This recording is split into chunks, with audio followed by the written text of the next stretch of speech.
Valerie Orman. Here. Jeff Williams is absent. Chris Williams. Chris Wilson, here. Bill Perrette. Here. Maria Weingarten. Here. And Jane Williams. Here. Okay, super. Item. Just remember to hit the buttons because we need to make sure that they're on green if you want to talk. Yeah, I didn't hit the button. Okay. Did everybody, was I being was I okay, Bob? I didn't have my red button on, or the green. Hold it down.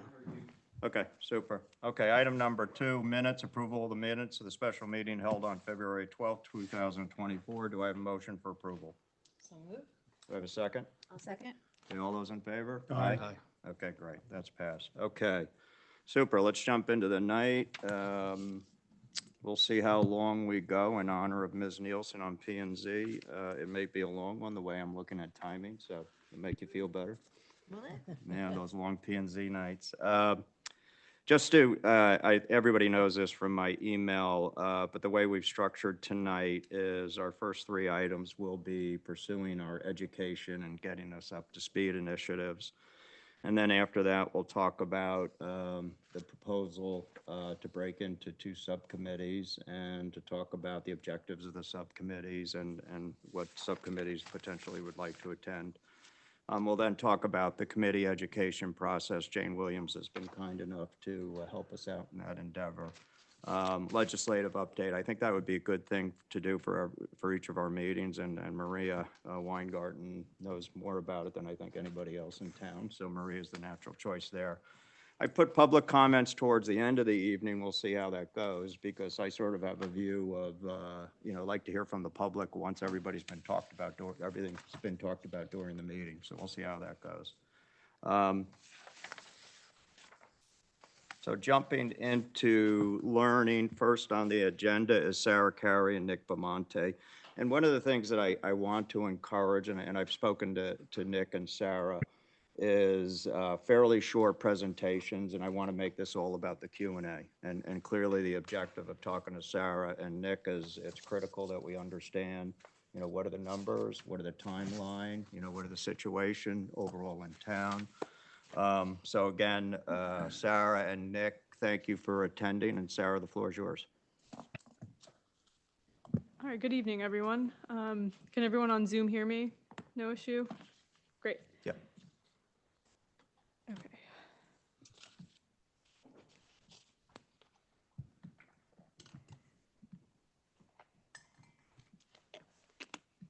All right, so I'll try to keep this as brief as possible so we can just get straight into the Q&A. But so my plan for tonight is to go over the numbers of where things stand in New Canaan, but I also want to just go over some definitions that are outlined in 830G just to make sure you know any assumptions you may have. Let's just make sure that we're all going off of the same knowledge and just clear up any confusion or questions you may have on the matter. So it's going to start out pretty technical, and then I'll get into the numbers. So first and foremost, let's just make sure we all have the same understanding of 830G. It was adopted in 1990, and essentially the law states that developments that propose 30% of the units within their housing development to be deed restricted as affordable, and that definition of affordable I'll get into in the next slide. As long as it's deed restricted for at least 40 years, they can circumvent zoning requirements. And so from this statute, the state has started maintaining what they call a affordable housing appeals list for all municipalities, and that kind of determines 830G compliance. And essentially, to be exempt from 830G, you either need to have 10% of your housing listed on that affordable housing appeals list, or you need to have an active moratorium, which I'll get into moratoriums in a little bit. Can we get copies of these slides? So how does 830G define affordable housing? So before we get into how 830G does define it, I think there are 2 things that this committee is going to need to keep in mind as they get further down in this planning process. First and foremost, there are certain types of affordable units that count towards a town's 10% goal, but do not count towards a moratorium. And I'll get into what those are, but that's important to keep in mind. But all units that count towards a moratorium do count towards your 10%. And second, and I've learned this through the moratorium application process, is that the terminology outlined in 830G for what is affordable does not necessarily coincide with how HUD or federal funding defines affordability. So, a state HUD grant may say 50% AMI, and that translated in 830G means something else. So those are two things that you're going to have to keep in mind throughout this planning process. But now getting back to how 830G defines affordable housing, they, in the statute, talk about a set-aside development. And that specifically means a housing development that has at least 30% of its units deed restricted. At half of that 30% is deed restricted to residents that make 80% of the AMI, area median income, or the state median income, whichever is less. And then the other half of that 30%, they make 60% of AMI or SMI, whichever is less. And again, that's for at least a period of 40 years. It can be more, so something like a Canaan Parish in Millport technically is a set-aside development, but these are the minimum. And then other types of units that are affordable within 830G but aren't considered a set-aside development include things not developments, but houses that have SHIFA mortgages or people that have rental assistance. And then it can also include deed-restricted mobile homes or deed-restricted accessory dwelling units. So I just talked about median income, area median income versus state median income. These numbers are there, and I'll make sure that this presentation gets sent out to all of you so you can look at it later. But essentially, in New Canaan, we have to go by state median income. For a family of 4 in Connecticut, that's $119,000 and change. If we were using New Canaan, Stamford, Norwalk, HUD metro area, it's $171,000 for the median income for a family of 4. Okay, so now I've gone over. Sorry, that was 100% of median income? Yeah, that's just median income, okay. Yeah. So, I think the goal of this committee, as outlined in our charter, is to achieve, help the town figure out how to achieve the next moratorium. So just so we're all on the same page, a moratorium exempts the municipality from having to hear 830G applications for a period of only 4 years. So to attain a moratorium, first and foremost, with where we're at, we need to increase our affordable housing stock. And then from there, those affordable units will be granted what we call HUE points, housing unit equivalency points. And then the town of New Canaan essentially needs 150 and change HUE points to achieve a moratorium based on 2020 census numbers at the moment. Sorry, that number you said was 150. 150.5. And how many units approximately? So I will get into that momentarily, but it's essentially somewhere between 70 and 100 units. It's really a function of the size of the units, the affordability. Is it 80% of median income, 60%, 40%? Are they owner-occupied units? Are they rental units? So it really depends. So this graphic here kind of goes over how many HUE points are granted for each type of unit. And I'm not going to go line by line, but I think key points is the ranking system favors rental units and larger units. So a 3-bedroom gets a 1/4 of a point bonus versus a 1-bedroom.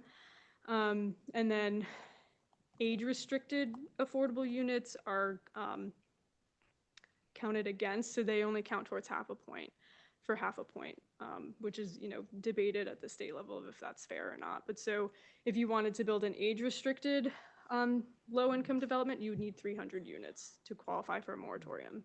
So that's, unfortunately not going to work, the economics of it. And then on the other side of the coin, if you went for your most restricted 40% median income type development and you did all 3 bedrooms, you'd only need 55 units to get to your 150.5.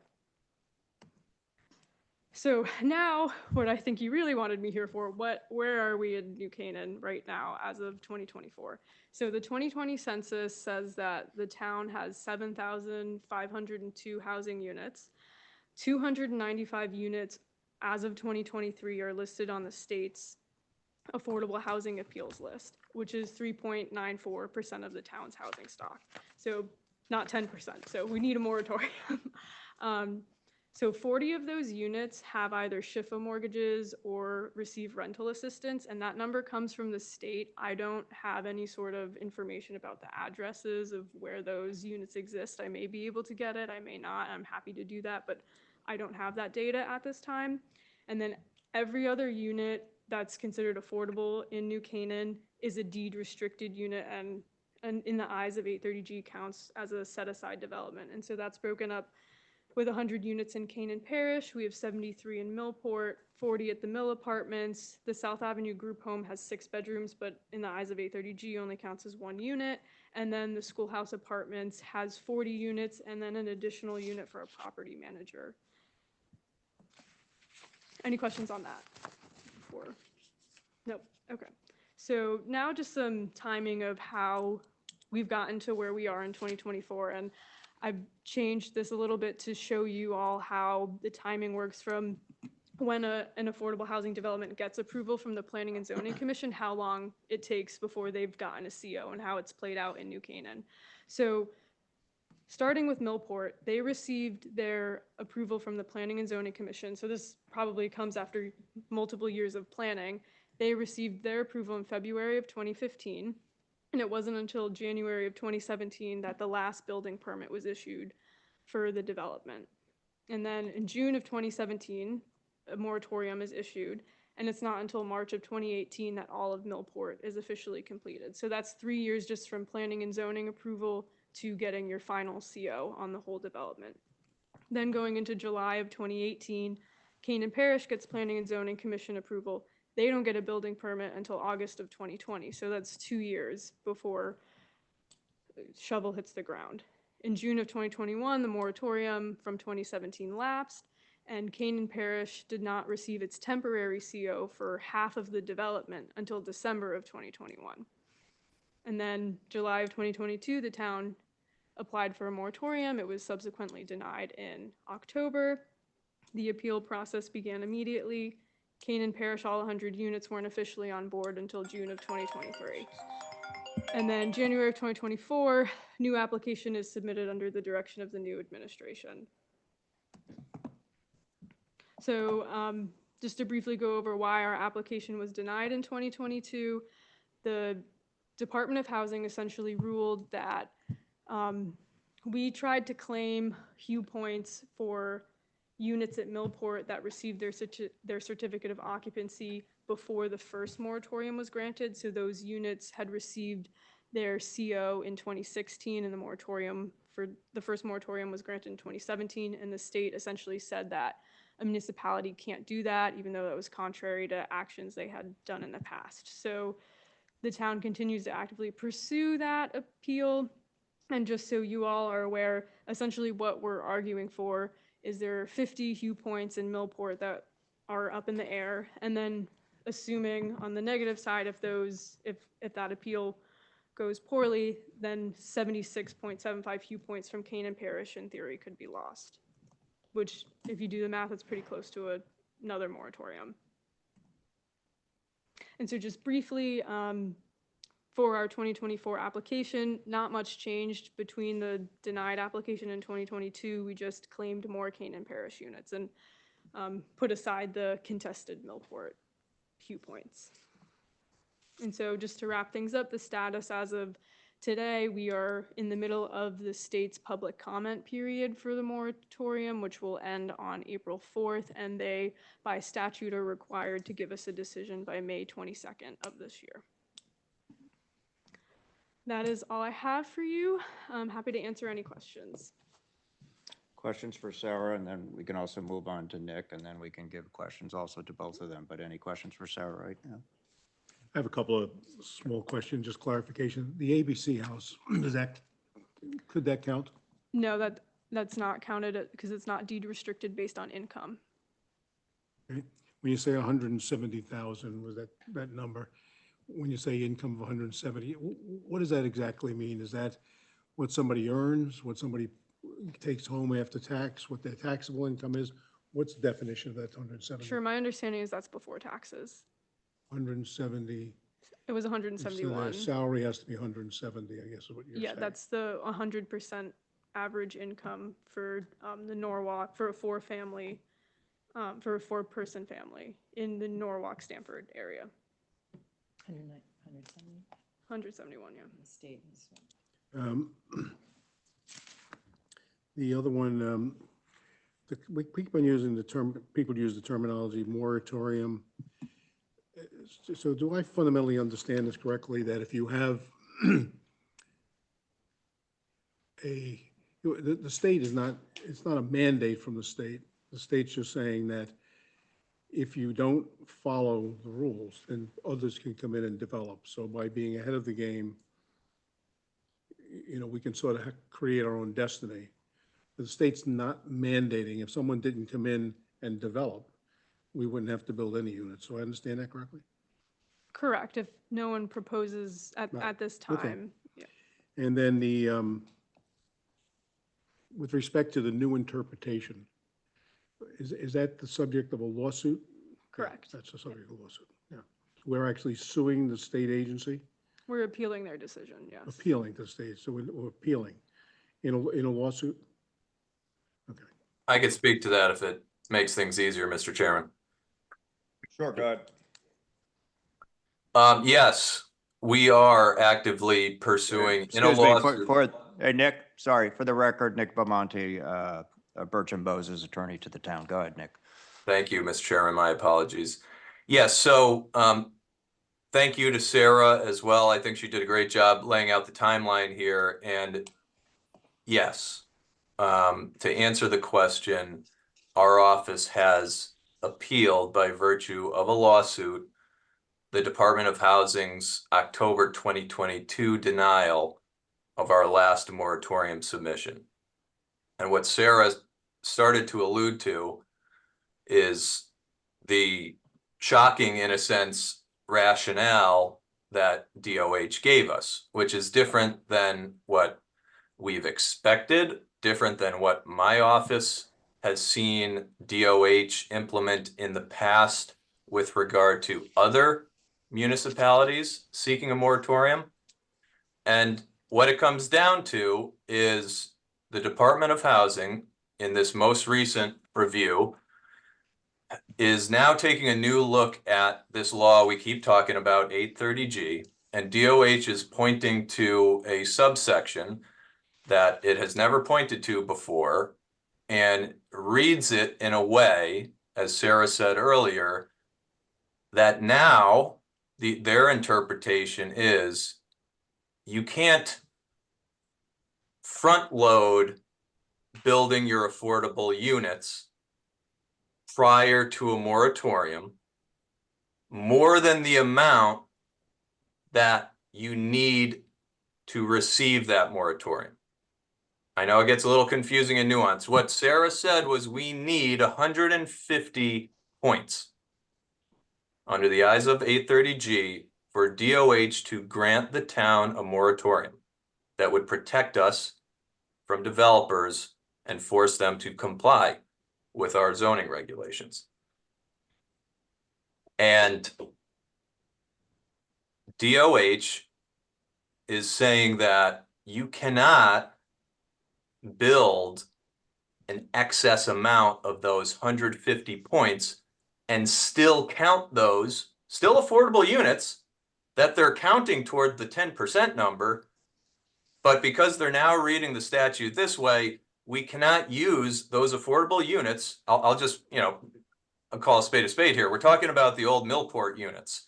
So 31 of those units were surplus when we received our first moratorium in 2017. They were extras. They were above the 150 points we needed. So in our 2017 application to DOH, we said, hey, we built a lot of new affordable housing over at Millport, 71 units total. But we're saving, we're only claiming whatever it is, 40 of them in the 2017 application because we have enough. And so we're going to use those extra Millport units in our next moratorium application. And when DOH actually approved us in 2017, in their memo, their letter that they send us acknowledging that, yes, you met the rules, you're getting your moratorium, they expressly acknowledge in that letter that, okay, yeah, we see that you're saving these extra Millport units for a future moratorium. That was it. They don't say, no, you can't do that. I mean, so, I mean, this is the expectation we had. And we had many conversations with DOH staff leading up to that July 22, our newer submission that was ultimately denied, to try to address any potential issues that there could be beyond this holdover question. Because as I'm sure some of you know, when we publish that we are going to be filing a moratorium application with DOH, then anyone from the public, including developers represented from council, can file comments. And some of those comments say, well, you're still getting certain things wrong. And so that's why there was a little bit of a delay between when Canaan Parish Phase 1 was finally completed, and then Phase 2 when Canaan Parish was ultimately completed. And then we were able to reapply in July of 22. So at that point, we had enough points, we thought, but we still didn't want to give up more of the Canaan Parish units that were now online.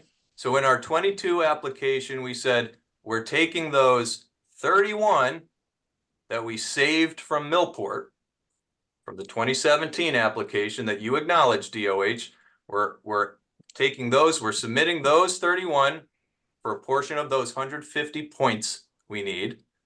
And we're also submitting proof that whatever number of Canaan Parish units, I mean, Sarah has the numbers there, but whatever number of Canaan Parish units we need to get to that 150, that's what we included in the July 22 submission. So come October of 2022, when DOH finally renders its denial, that's when we first find out they changed their minds. You can't use those old Millport units anymore. And that dovetails into what Sarah alluded to. If this interpretation stands, then we are primed to also lose any credit for, what was it, 76 units 76 in Canaan Parish? points. Points. Yep. Because it's the same situation now. We're those extra Phase 2 Canaan Parish units are surplus in the eyes of this new DOH interpretation. So So it seems to me that if you, what you're basically saying is if we were to build 750 units this year. we don't get any credit for them. Except 750 units Which would doesn't get us make to any 10%. sense in the sense. Well, yeah, that's a good point, Sarah. In the sense of the mandate of the moratorium, right? If it's, it just doesn't make any sense. But my question, you used the word appeal. Are we appealing to the department, or do we have a lawsuit? Can we have a lawsuit in a federal court blocking their actions? And maybe we have that. So it's not again, Nicholas Bamonte, Town Attorney's Office. It's not, I mean, of course, it's a lawyer going to give you this answer. Both. So what we first did was we said to DOH, hey, will you please reconsider? We think you got this wrong. By the way, you gave the town of Brookfield a moratorium just months prior to you denying us. And lo and behold, Brookfield used older units that you now said New Canaan can't. So to answer the question, yes, we first said, DOH, please reconsider. And we filed a brief saying why we thought they got it wrong, essentially. And when they said no to that, we then, that triggered our opportunity to appeal to court, which we are now doing. So we do have an active lawsuit. It's at the early stages. We're in discovery right now and compiling the record. We do have a tentative briefing schedule that would put arguments on the merits in the summer. But at this point, that timeline may bump out a little bit because I am still investigating essentially the evidence that I think supports our claims here. But if we were to be successful Fire away, guys. in the long run, and it might be quite a long run, because even if we are successful in the Superior Court appeal, and what that would mean is that the court issues an order saying DOH got it wrong or got it right. We either lose those units and they fall off the map forever, or we don't. That's a successful result of that lawsuit that would allow us to use those older units for a future moratorium. So, And has the, oh, sorry, Nick. no, go ahead. Jamie, I'm sorry to interrupt you. Has the DOH used that same rationale with other communities since their refusal or rejection of our appeal? I don't believe so. Sarah might know better than I, but I don't know that anyone's been actively denied or is actively pursuing. But just so that I could finish my thought before I started saying it in the long run, because I mean, who knows what's going to happen if parties can appeal even Superior Court decisions to appellate court. So it could be a long road to get a final court decision, I guess is what I'll say. So to answer your question, Commissioner Williams, no one has applied for a moratorium between our moratorium applications. Thank you. I just have a comment.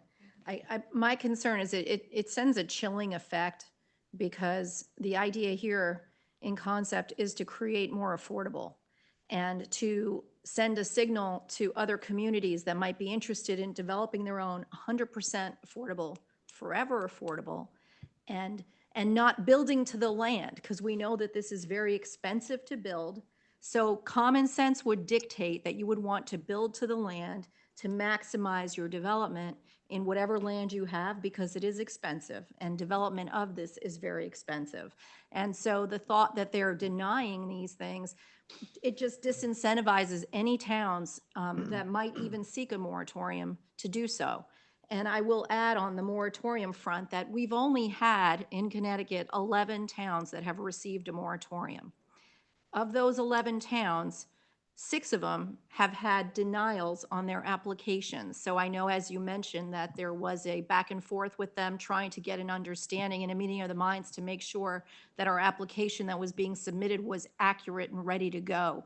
But in track record, there's 5 other communities that have been denied a moratorium in a period of 3 months to almost a year before they reapplied yet again. And I don't know the specific circumstances of that, but you know, it's an interesting track record to show that this is it's challenging for any community who is now trying to do the right thing.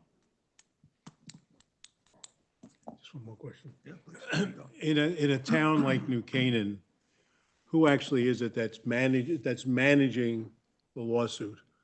Who's making the strategic decisions as to what you do and what you don't do? The Board of Selectmen. The Board of Selectmen? Correct.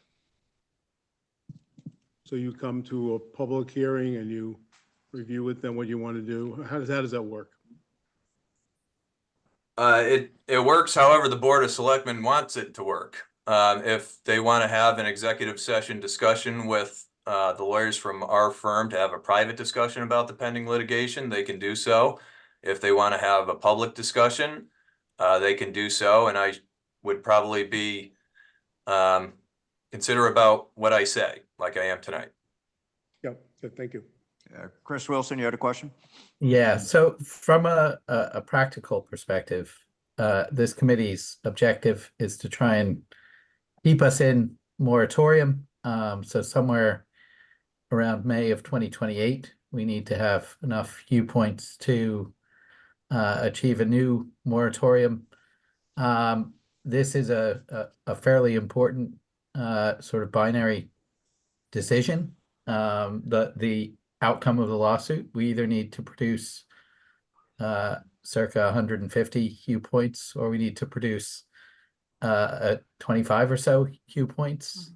And that obviously dramatically affects our objectives and what we're trying to do. And if we produce more than 150, we may lose those Hugh points in the future. So the timeline of the lawsuit and the decision is quite important for this committee to consider next steps and how we go about achieving our objective. What do you think is a realistic timeline?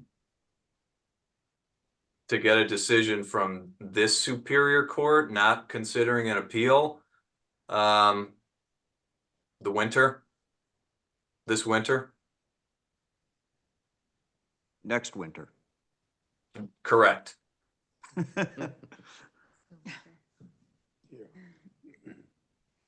Is there any So way the- to expedite the timeline? No. What we're asking for is the court to say, again, to be clear, we can use points that we have from these older rebuilt affordable units in a future moratorium application. So yes, you're right. If we could just use those right now, we don't have to figure out building another 125 points worth or whatever. But what I'm telling you is there's no way we're going to get a decision from the court that quickly. So both Attorney Bamonte and Planner Carey, I mean, listening to this discussion, my takeaway is for our planning purposes, we just have to, ignore is the wrong word. But this is in a way not relevant to our mission right now. Do you all agree with that? I would agree with that, and I would say, and Attorney Bamonte, correct me if I'm wrong, but if the decision of the appeal goes in our favor, then those points can just be saved for, in theory, 2032 moratorium or whatever the number is, but that's what I would do. So to be on the safe side, we should plan for 150 units. Hugh points. Or Hugh Yes. points, sorry, to be online as close to 2028 as we could possibly get. In my opinion, yes. I guess what I'm not sure, what I wasn't clear about is we go ahead and we plan units. I guess when a government agency reverses themselves the way they have here, at least the little I know about it seems a bit absurd, right? You have an objective, which is not a mandate, an encouragement to build a certain number of units. We build them, and then they don't give us credit for it. So the concern that I have is that whatever decisions we make, it's the stability of the decision-making in the Department of Housing on our next project, Yes. whatever Yes, that might be. that is a risk that And so will it's always be really, certain. Yep. that's the concern I have. And that's sort of why I asked the question about the appeal and the lawsuit and just how frivolous the decision-making process might be. And I guess there's not a chancery court here. It's the Supreme Court, right? What'd you say? For a real final decision, that's correct. If it needs to get there. Yeah, because we could build X and someone could say, well, we don't like the color of them and therefore they don't count. I guess. Well, begs a question in terms of our most recent moratorium filing. I understand we had to make a few adjustments, nothing major, if that's correct. Yep. Are we comfortable with how comfortable are we with this submission? Nick, do you want to answer that one? Sure, I'll take it. I mean, Mr. Chairman, we are basically giving them in this most recent submission what they already accepted in our last application. So, I mean, the certification letter that I signed does say, I believe our application conforms to the requirements of 830G. And I hope Sarah would agree with that. I do, yes. Okay, additional questions, everybody? John?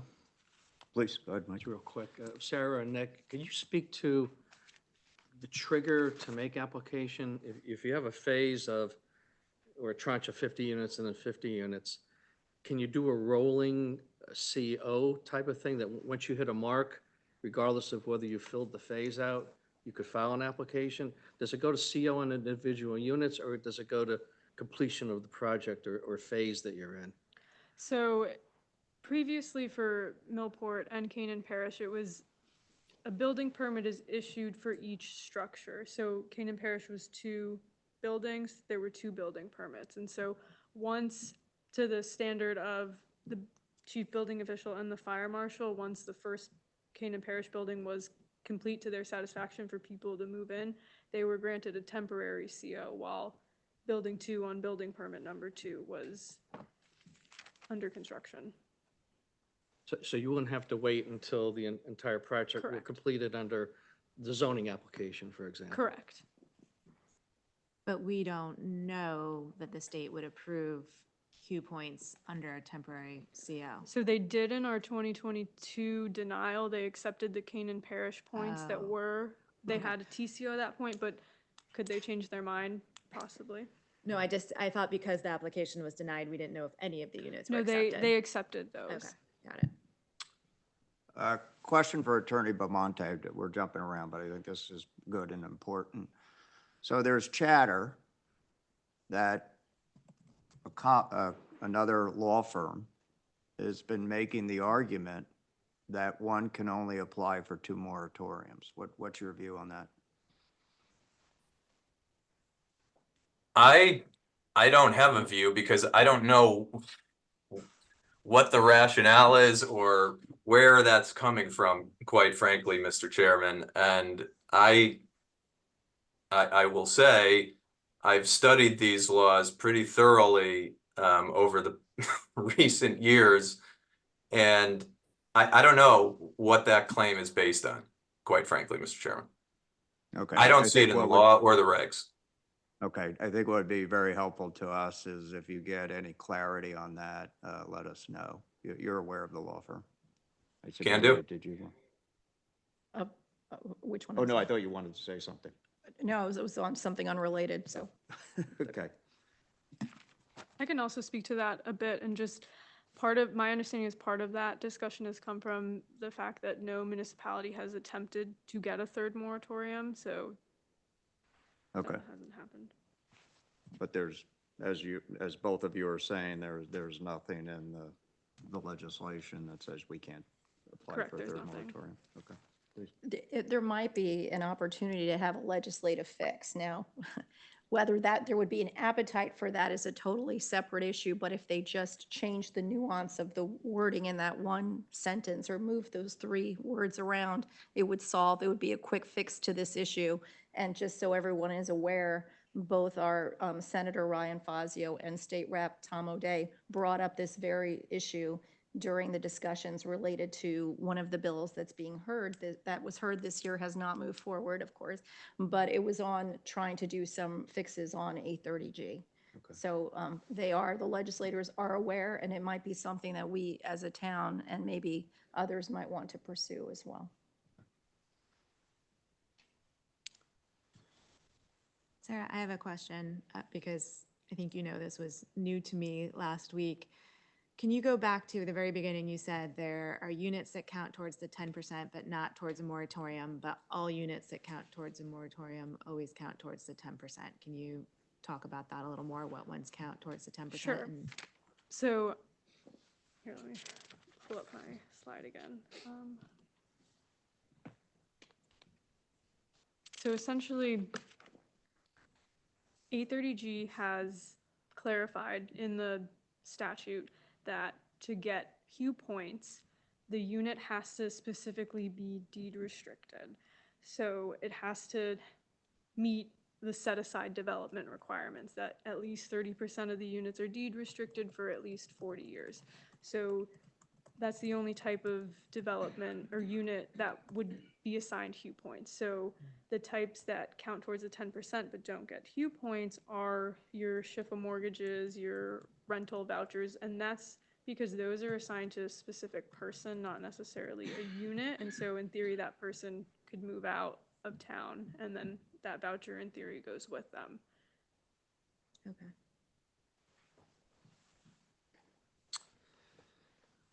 Hopping to a slightly different question, Attorney Bamonte. So what, we have to grapple with some difficult issues. We have to grapple with potential locations, potential sites within town.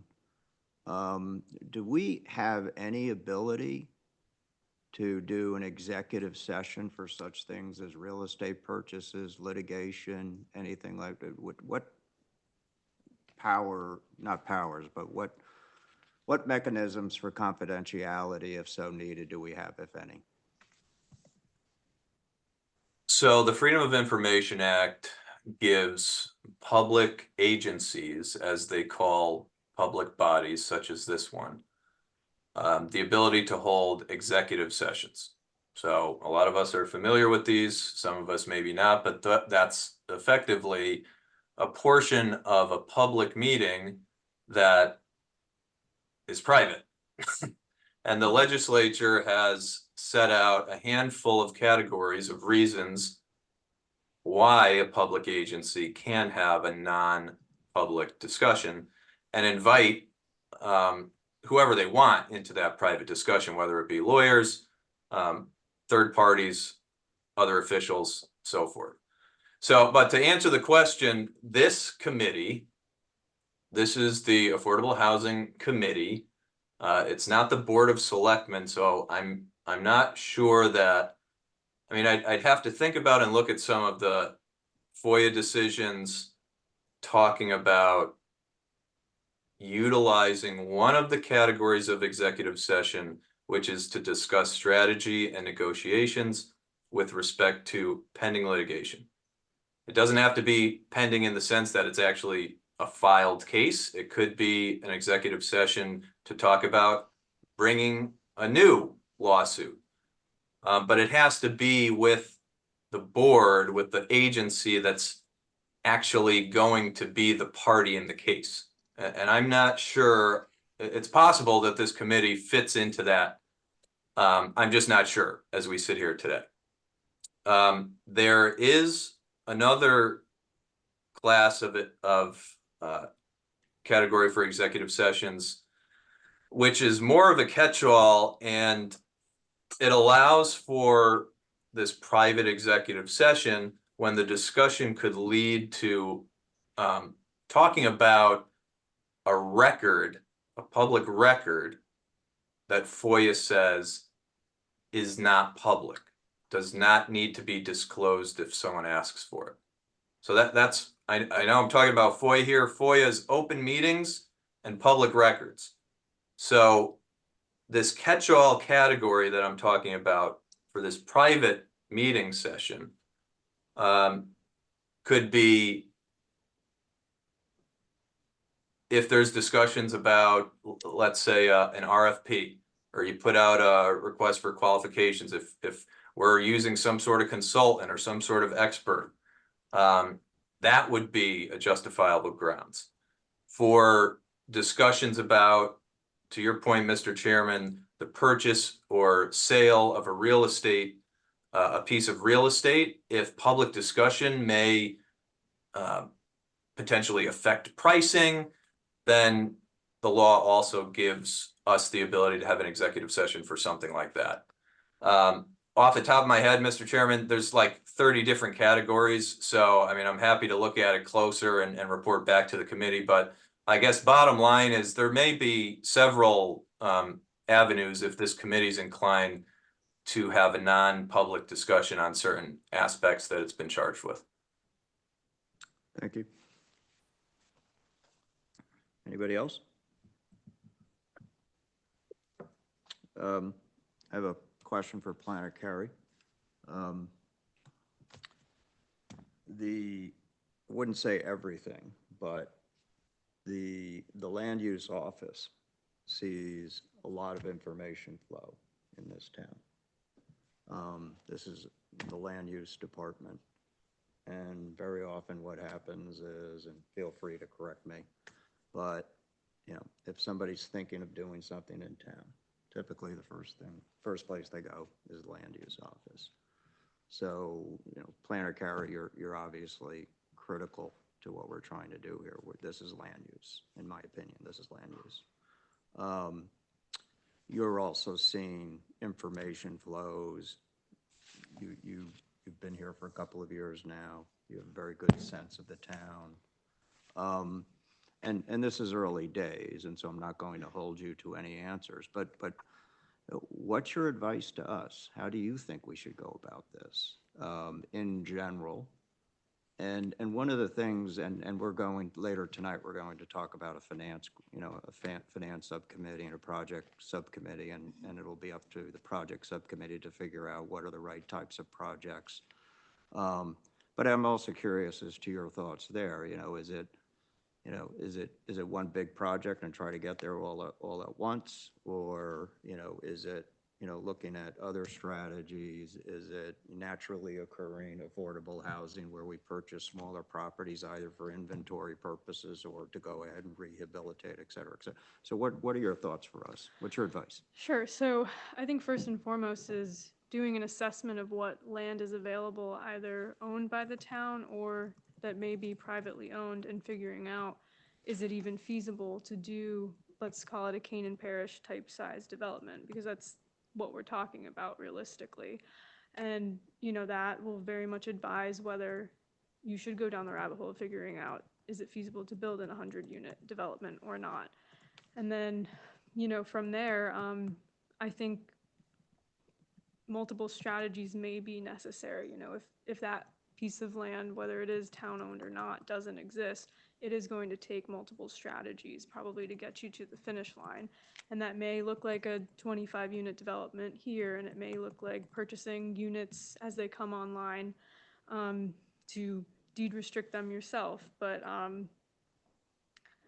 I would caution with purchasing, let's say, there is some sort of fund where you're able to purchase units that are already existing in town. You would have to work with condo associations in theory, and homeowners associations maybe, and that may not be feasible. So that's kind of briefly what I think the next steps would be. And as you've said, it is very early on, and the strategy is likely going to change once you have more information.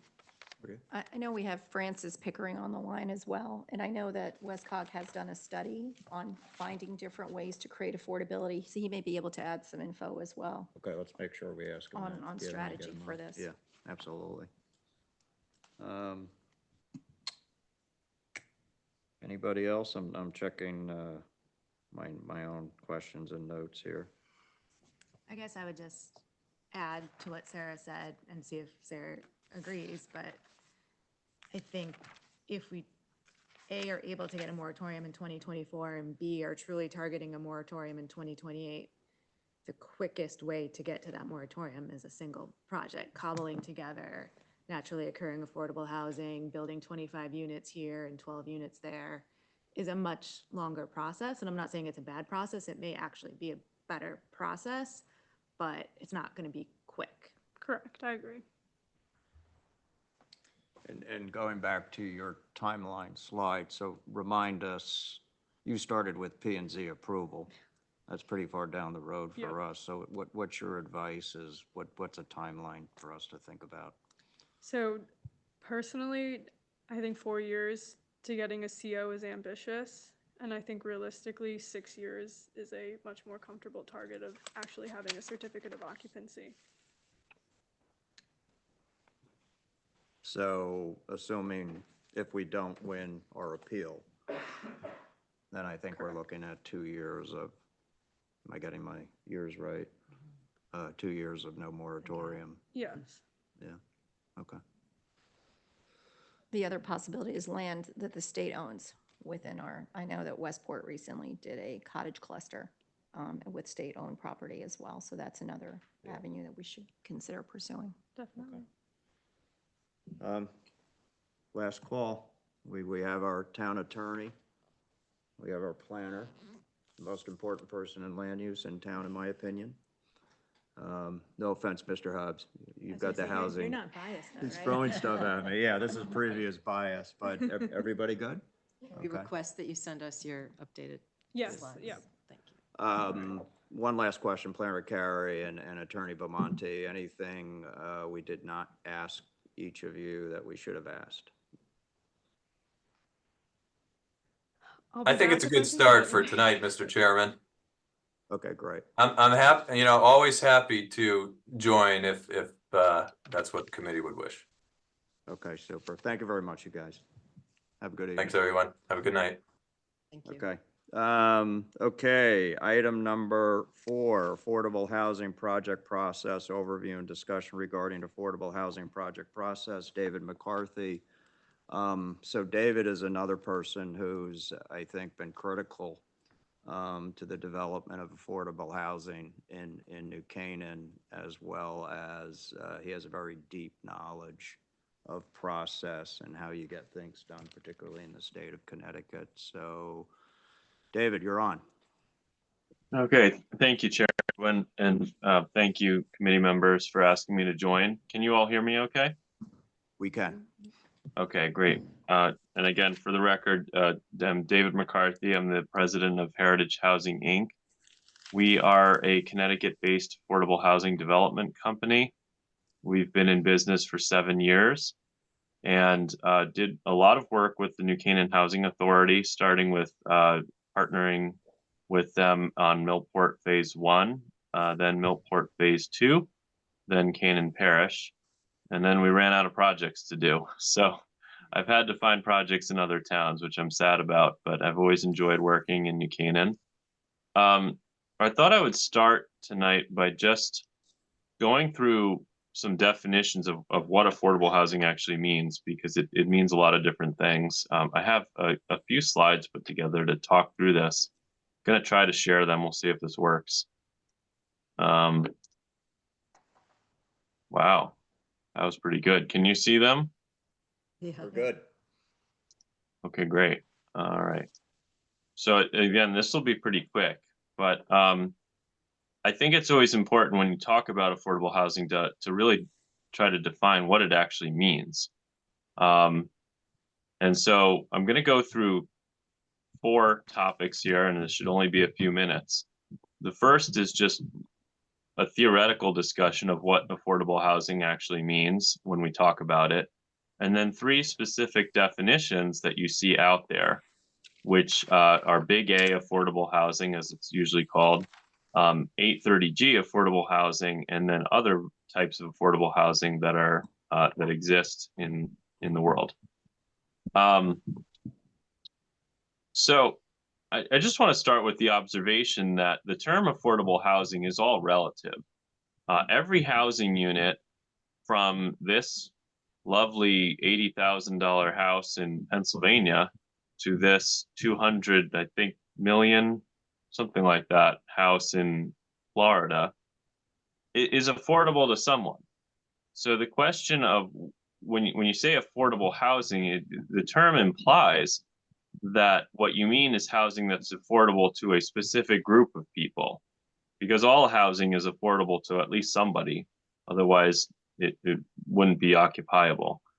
And so it's important to think, when you're trying to define for yourselves what affordable housing means, is what is that group of people that you're trying to make the housing affordable to? And that definition may be very different in a place like New Canaan than it might be in, let's say, Bridgeport, for example. And so I think it's important not to get completely bogged down in the state and federal definitions of what it means, but also just to think about what your town needs in general as you're going through this. So what I call Big A affordable housing is affordable housing that's financed specifically through a federal program called the Low-Income Housing Tax Credit. This program is responsible for the creation of the vast majority of affordable housing, government-restricted affordable housing units in the country. The program produces over 100,000 units every year nationwide.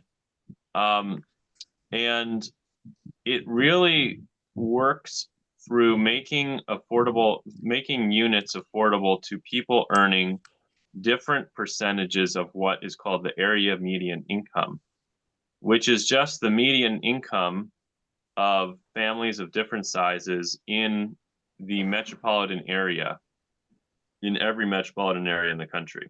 So in New Canaan, you are part of the Norwalk-Stamford metropolitan area. And I've included a chart here of what those income levels are. So the area median income, which is again the median family income within the entire Stamford to Norwalk area, for a family of 4 is 171,300. That's a pretty high income if you think about it.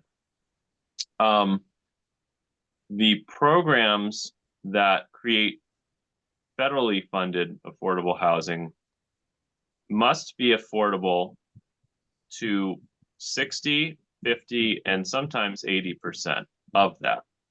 So in a sense, you could think about it as being the 25th percentile of income ranges in that region, up to about, doing my math in my head here, but about the 40th percentile or so of families in that region. And so it's helpful to kind of just look at these income levels and start to think about, what types of occupations those are. 2-person family at, let's say, the 60% of area median income level, income of 82,260. Well, that, most likely it could be a couple who are both employed in kind of earning somewhere around $20 to $25 an hour.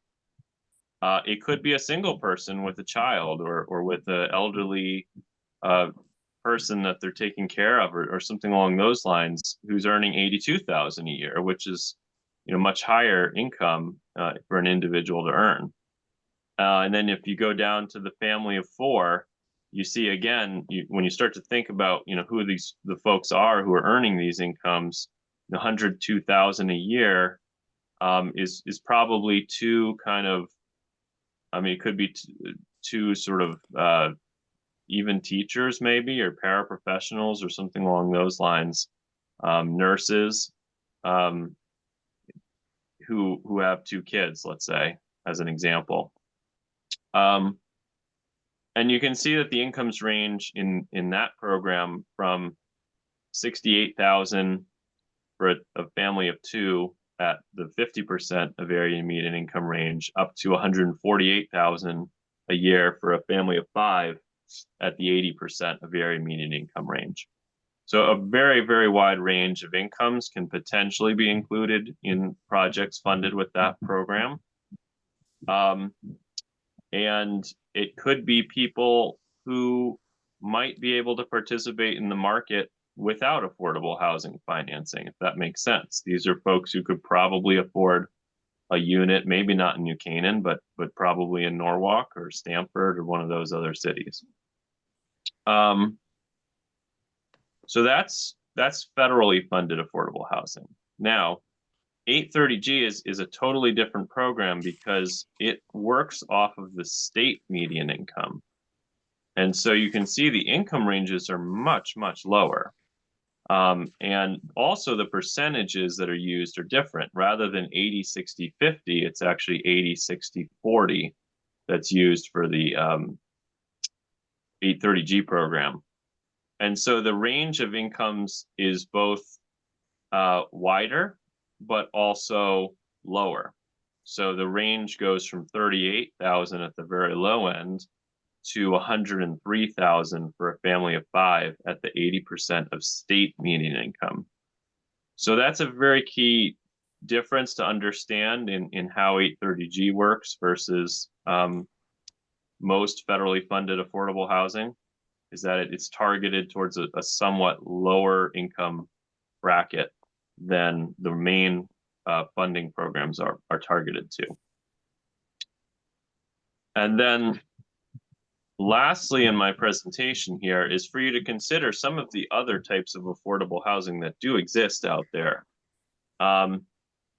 One idea is that's gained some support statewide is the idea that 80 to 120% of area median income is affordable. Because again, in places like New Canaan, that very well may be a range of incomes that is kind of blocked from the market right now. You know, I just checked New Canaan's single family home listings on Zillow right before this and noticed that the lowest priced home in New Canaan currently is over $1 million. So your average family earning 80 to 120% of area median income most likely can't afford that, or maybe at the very high end of that range could afford it. And that's just the lowest priced house. Most houses are much more than that. So there is a new program that CHFA has rolled out called Build for CT, which is explicitly focused on this affordable housing bracket. And they provide financing for projects that include below market units in the 80 to 120% AMI range. These units would not qualify for federal affordable housing programs. They would not qualify for 830G, but they do meet a market need in many places. A second idea is that affordable housing could mean subsidized mortgages. There's a number of programs out there that help people earning a lower income buy houses on the open market, such as down payment assistance funding programs. Those are run by both the state and non-for-profits, and they usually enable people to buy houses who maybe are at the 100 to 120% AMI level, but can't afford to buy a house in the town they live in. And then lastly, and this may be controversial, but I think it's worth putting out there, affordable can even meet market rate. In some places, I think in New Canaan, you'd probably see this, there are unit types that are not available in that town because they're just a different housing arrangement than it's normal. And market rate units could meet a population that has the means to afford those units, but can't because they literally don't exist, or they don't exist in a sufficient number. So empty nesters would be an example of this. Divorcees, adults without children, like a couple who don't need a 3 or 4 bedroom house, but want to live in town for some reason, don't have kids. So those are also, some ideas to consider. So I will wrap it up there. I'm happy to talk about here. Oh, sorry, I wrapped it up too. Oh, sorry. I just have a slide here that has my contact info and website. If you ever want to reach out to me, I can. Chairman Goodwin could provide this to the committee if you want. So I'm happy to go through more information, but I thought it'd be helpful for you all to think about those different terms, and we can talk about the financing programs available to all of those different ranges, based on what you think is needed. So David, I have a question. This is Krista Nielsen, just to start off, because I'm still trying to get my head around units that count towards moratoriums versus units that count towards the 10% on the state list. And I had a call with the Greenwich Affordable Housing Trust on Friday. And one of the things they're doing is they're using 80% of AMI, they're funding projects at 80% of AMI instead of SMI. And I said, well, why are you doing that? That's not going to get you towards a moratorium. And Greenwich is saying we're so far away from a moratorium, that's not our goal, but it does get us closer to the 10% goal that the state has set out in 830G. And so when you were going through this, I was thinking that what is considered federally affordable is basically what will get us towards the 10%, but what's 830G affordable is what gets us towards the moratorium. Is that a correct understanding? Yeah, that's a good clarification, and thank you. I should have mentioned it. Those income limits that I posted for 830G are actually specific to the moratorium program. And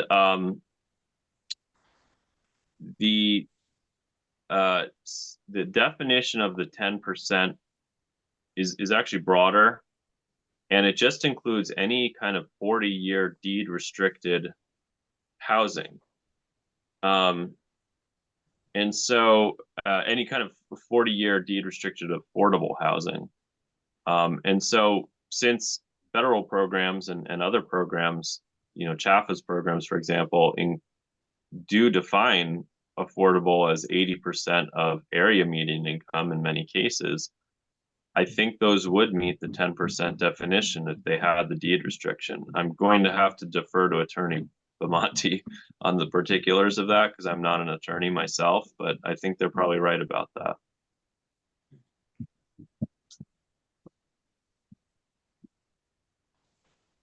Anybody else? The third category that you said, that affordable equaling market rate, are you talking about like ADUs? And if people wanted to, I'm just trying to understand specifically what you were referring to. I just couldn't come up with the scenario. Yeah, well, again, what I'm thinking about there is that affordable housing usually means that there's a market failure. There's a type of housing that the market's not providing, and therefore it's not available to people who might want it in that location. So, you know, New Canaan's housing stock is predominantly single family homes with 3 or more bedrooms. And so there could be again, I don't have the data on this, but there could be a lack, let's say, of 1-bedroom apartments for those populations like empty nesters or divorcees or whatever who might want them. And that would be something to look at in the town's you know, supply demand analysis to understand if that is truly a type of housing that's not being provided enough. I believe we have 18, is it 18% multifamily here, which is a little bit more on the higher range of our DERG towns, I think. I believe so. Sarah, do you know? Yeah. So we have much more than some common conceptions are about our town.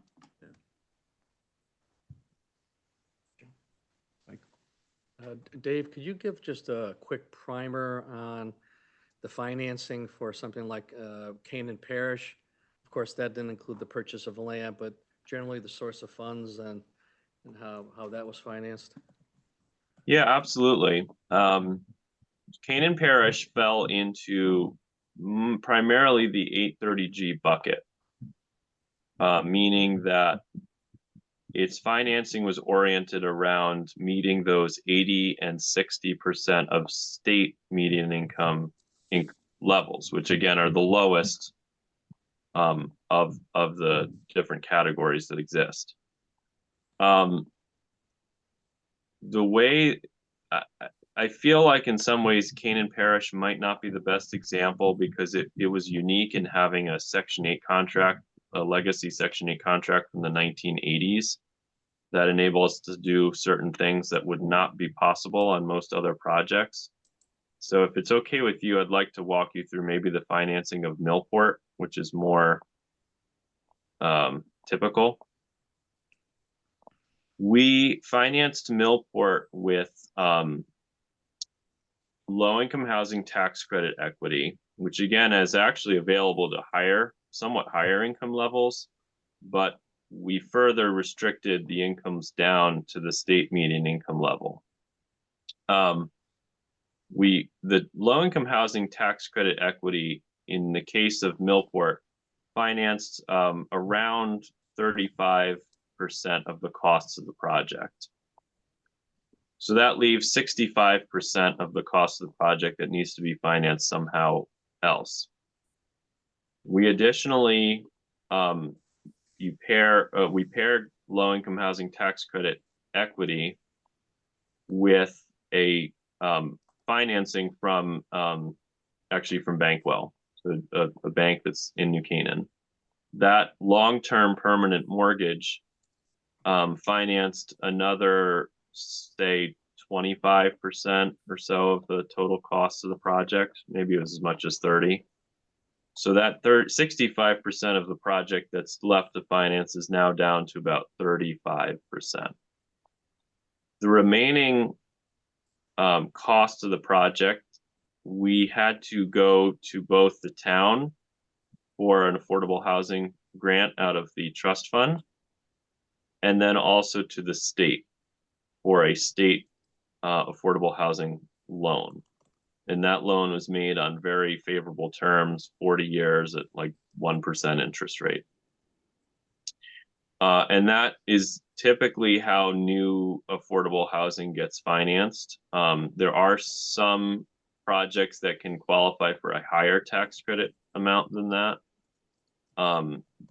which may be an option as well. But that's typically the mix of those four sources. So David, to that point, how available, quote unquote, is the state affordable housing loan? I mean, is there a certain amount that's available to the towns of the state, or is it, unlimited within certain limits, or how does it work? Sure. The low-income housing tax credit program is available in two different ways. The first way, which gives you the highest amount of tax credit funding, is a competitive program that's broadcast. It's advertised every year. Typically, 2 to maybe 3 projects apply for every one that gets funded. So there's a 35 to 50% chance of success in any given year. There's a rubric that the state uses to decide which projects get funded. It's published every year. It's very easy to figure out, if you're likely to get funded by that or not. The challenge with that program is to be ready to maximize your scoring. You really have to be ready to go. You have to have zoning. You have to have architectural plans. You have to have construction budget finished. You really have to be very far along. The second route that people pursue, which is what we did at Millport, is not a competitive round, but rather it is to apply for these state low interest loans, which are, again, not competitive. They are capped at a certain dollar value per unit, which is 100,000 per unit.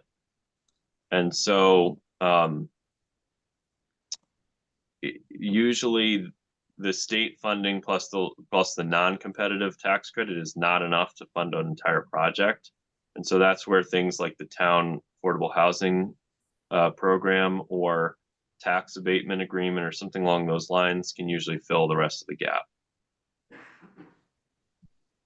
By any chance, or maybe Scott, you would know this, how much of the cost was covered by the town's affordable housing fund? I can tell you. Let me just pull up it's a long time since I opened the Millport pro forma, but I still have it in my files. It's 8 years old at this point. Thankfully, Microsoft has not rendered it unopenable at this point. Okay, I just have it open here. So out of the total sources and uses for the 2 phases of Millport together, because they really were one project for the most part, was $23.4 million. The town's direct funds, meaning allocations from that from the trust fund, were 2.5 million, so roughly 10%. But additionally, the projects did benefit from a tax abatement agreement, which probably contributed another 10 or 15%.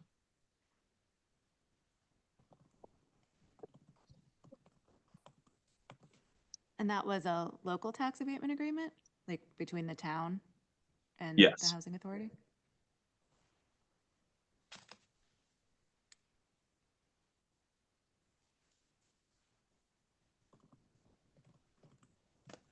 And again, that's soft costs construction costs exclusive of land because the land was already owned. Land was free. Yeah. Now, construction costs unfortunately are a lot higher now than they were when we built that. That total cost of the project of 23.4 million translates to about 325,000 a unit, just about. Our latest construction project is being built for 325,000 a unit, hard cost only, not including soft costs or land or anything else. So we couldn't build a new mill port for that cost anymore. They've gone up too much. So what is the average cost with hard and soft for a unit? And We're doing a joint venture with the Norwalk Housing Authority, just down the road, which is just about 500,000 a unit. And we're also doing a joint venture with the Waterbury Housing Authority, and that project is budgeted higher than that even.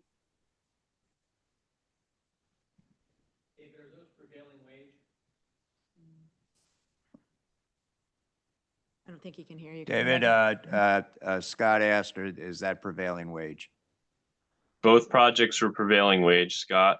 And the Norwalk project was competitively bid to 3 GCs.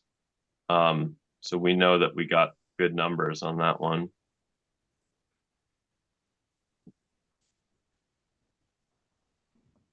Is the prevailing wage a requirement of the low-income housing tax credit, I'm assuming, because it's federal funding? It's actually not.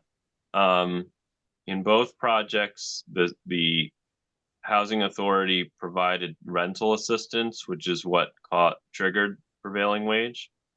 The law is a little complicated, but to make it basic, housing authority sponsored projects are always subject to state prevailing wage in Connecticut. If it's a non-housing authority sponsored project, it doesn't have to be prevailing wage.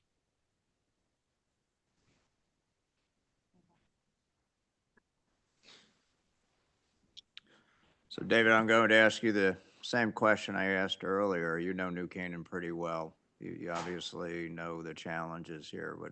What's your advice to us as a committee? If you're in our shoes, how would you go about this process?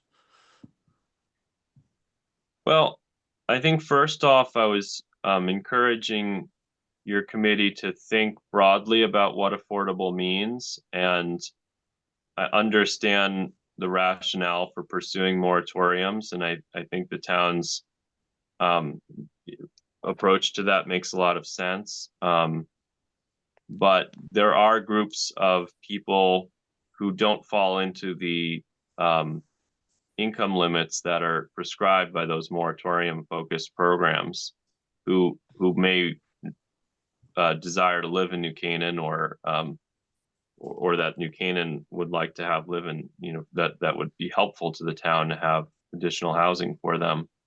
And so I'd encourage you to think about maybe a mix of units that target 830G and maybe units that don't, that target a higher income level, and help to create housing for those folks who don't meet either the 830G bucket or the market in New Canaan for whatever reason.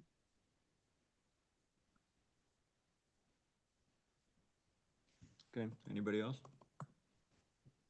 Okay, David, thank you very much. Much appreciated. Have a nice night. Okay, thank you. Feel free to reach out if you have any other questions. I'm always available. Okay, will do. Take care. Okay, take care. Item number 5, Regional Affordable Housing, general discussion of Westcog Regional Affordable Housing Initiatives and current best practices. Francis Pickering. Francis, Yes, good to thank see you. Yes, thank you, Chair and Committee, for inviting me tonight. I don't have a prepared presentation, but you're probably PowerPointed to death. So I'm just going to share what we're doing and some observations. A couple years ago, for the 8-30J plans, we released a regional affordable housing toolkit, which served as the basis for about 10 of the 18 8-30J plans in the region. And just a refresher, 8-30J is the statute that requires municipalities every 5 years to produce a plan that indicates how they will get to the 10% under 8-30G, the 10% threshold, not the moratorium threshold. And I believe New Canaan actually signed on to our regional affordable housing toolkit and included their own appendix to that. So that's probably the most recent document we have released. If you haven't seen it, it's very comprehensive, about 200 pages, gets really into detail on the housing market and the need for affordable housing in the region. Currently, we are about to release a regional affordable housing financing study, which when we did the regional affordable housing toolkit, a lot of questions arose from municipalities saying, well, this is all well and good. We understand what the 10% is, but when we try to pencil it out, we don't have sufficient information. And so we brought on consultants Goldman and York and asked them a couple of questions. Can municipalities get to the 10% or a moratorium? Is that feasible? Because we've heard over the years, municipalities may say, well, the 10% is not feasible, and essentially give up. And we've heard others push back and say it is feasible. So we asked them to answer that question. And if it is feasible, if it's not feasible, that's a good data point we can share with legislative delegation to show that 830G is broken. And if it is determined to be feasible, the question was, how can we produce the maximum number of quality affordable housing units given limited resources to do so? So I don't have a copy of that right now. I was actually reviewing a draft that is set to be released soon in the next month or two. It's a really comprehensive document, and we'll be sending a copy out to you as well as having presentations on it and probably some press releases and hopefully positive coverage in the media. I have a couple of notes. So for those of you who are watching legislative session, I understand our previous presenter spoke at length about the low-income housing tax credit, which is a critical part of the capital stack in many affordable housing projects. There is a bill that made it out of the Housing Committee, House Bill 5336. In my view, it would break the low-income housing tax credit and make it substantially less available to municipalities like New Canaan. So if that does get enacted into law, you will, if you're building new Canaan parishes, it would have to have a much higher local contribution of resources than federal. So I think that might change some of your calculus if there are no federal tax credits available for development. When we're looking at 830G, I think a couple of points are important and can be quite confusing. There are different levels of affordability. 830G is substantially more aggressive than what is conventionally considered affordable at the federal level, which is 30% of 80% of median income. And 830G, as you've heard, is more nuanced. It's actually more nuanced than the other presenters here said today. Because in Connecticut, we say it's the lesser of state or area median income. So that already reduces it somewhat. But when you look at the actual law and regulation, it's not 80%, it's 50% at 60% and 50% at 80%. So it's an average of 30% at 70%. However, there are regulations that come into play above and beyond 8-30G. They are not on the Connecticut General Statutes website. They are on the regulations of Connecticut agency's website, and the Department of Housing applies what I would describe as an arbitrary 15% takedown above and beyond. So the 80% really becomes 68%, the 60% becomes 51%. So we've run the numbers for Stamford. You are looking at about, if you were to use the national standard, you'd probably have about 80% more purchasing or rental power for households. So the numbers you saw before, while they're technically true under the statute, they're not accounting for the 15% takedown that the Department of Housing applies to regulation. And that 15% can make a substantial gap in financing.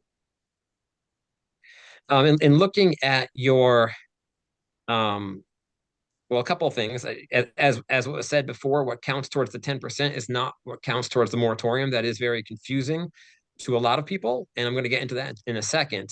Looking at your situation that your attorney spoke to, it is somewhat frustrating to be told by the Department of Housing that units in excess of what are needed for a moratorium cannot be credited towards a future moratorium, because then that gives municipalities a perverse incentive not to go above and beyond to build exactly to what they can. But I believe, as Maria Weingarten said, it's more cost effective to do it all at once rather than spread it out. So you may have a couple of options for units that, depending on what the outcome of the court case is, if you do not prevail, you may have the option to condemn units that already exist and then essentially rehabilitate them and issue a new CO. It might get you at relatively low cost to have those units counted towards a future moratorium. I'm not aware of any precedent regarding this, and it's definitely not addressed in the statutes or regulations. So there may be some opportunity for creative thinking, perhaps the Mediterranean approach, where you build units, but you don't actually CO them until you're in the correct moratorium period. So you leave them vacant for a while. Now, that obviously doesn't help households in the meantime and might look very strange, but if that is what happens with this court case, you can't be blamed for the state creating a perverse incentive. So when we're looking at 8-30G, there are a number of options to get to the moratorium with essentially one option only, and that is deed restricted housing with 60/80%, realistically 51/68%. And that housing could be private housing or publicly owned housing. It doesn't differentiate. If you're looking at the 10%, we hear a lot of conversation about deed restricted housing, which counts. We also hear conversation about, and sometimes teeth gnashing about, vouchers, which can be federal housing choice vouchers, aka Section 8, or they can be state rental assistance program vouchers. And the distribution of those vouchers, in theory, the vouchers are supposed to be portable across the state. They aren't in practice, but the allocation or distribution of those vouchers is set by the state. Those aren't the only options. We also saw that public mortgages, whether it's CHAFA or USDA, are options. USDA will not apply in New Canaan because you do not qualify as rural. CHAFA can apply, but it has strict income and purchase price limits. The income limits you can make work in municipality. The purchase price limits, which is around $500,000 to $600,000, can be tricky to work out, but could work in multifamily housing. Public housing qualifies generally because it has an income restriction. And last but not least, and one that nobody has talked about, which I think is a really compelling option, is rehabilitation. So a municipality could get units that count towards the 10%, not the moratorium, by providing rehab loans or grants of a minimum of $25,000 per unit. So theoretically, we've advised municipalities, and Grant is exploring this. You could set up a program, let's say, and under this option, I should mention the income limits are set locally.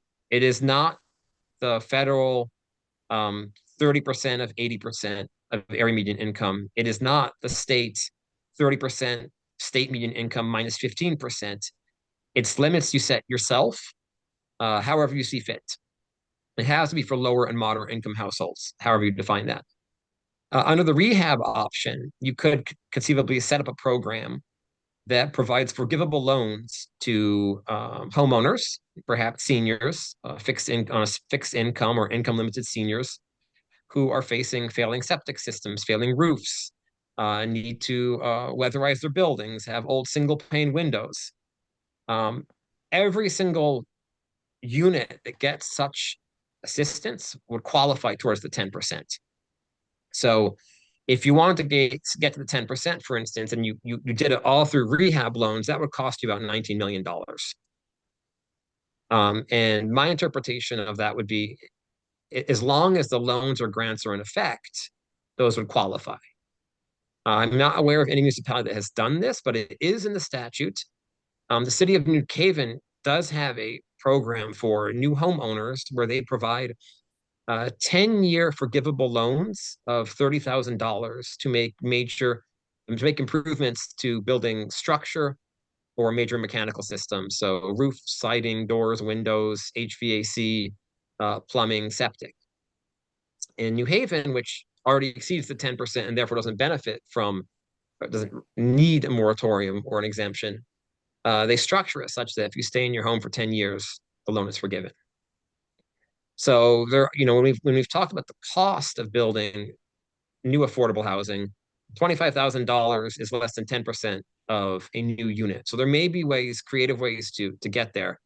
The consultants we brought on board, Goldman and York, for our regional affordable housing financing strategy, have come to the same conclusion that Westcog staff have, which is that it is really, really, really hard to build affordable housing, to meet affordable housing targets when all you're doing is building new, because new housing is not only does it command a premium over existing housing, but we have such challenges right now with availability and cost of lending materials and labor. And we're finding, for instance, for one-bedroom units, it's 50% cheaper to buy existing. So if we're looking at moratoriums and there are two strategies, two ways you could go. One is continue to go after a moratorium. The other is skip the moratorium and go to the 10%, or you could do both. For a moratorium, what we're finding right now is, and we're prioritizing this again based upon how can a municipality maximize the creation of quality, affordable housing, given limited resources. So the cheapest thing you could do, and we found is the cheapest thing, and this will actually, if there's no deed restriction, will pay for itself, is allow the conversion of single-family homes to multifamily. Historically, we saw in the middle of the 20th century, a lot of large Victorian homes that were underutilized, were outmoded, were divided into apartments. And our modeling shows that will actually pay for itself. It will get you more affordable units. The challenge is those probably will not qualify as capital A affordable under 8-30G. But you could look at whether it's a program or providing options to convert a single family housing into multifamily housing. Perhaps that could be subsidized one way or another. Second option, working our way up what's expensive, is to provide tax abatements or fixed assessments for private development that includes affordable housing. These are largely underutilized. City of New Britain just did a large project that fixed the assessment for a developer. The developer said it made the difference between it penciling out and not penciling out. So hypothetically, you could do this in a new project, or you could say, we have some single family homes we'd like to see converted to multifamily.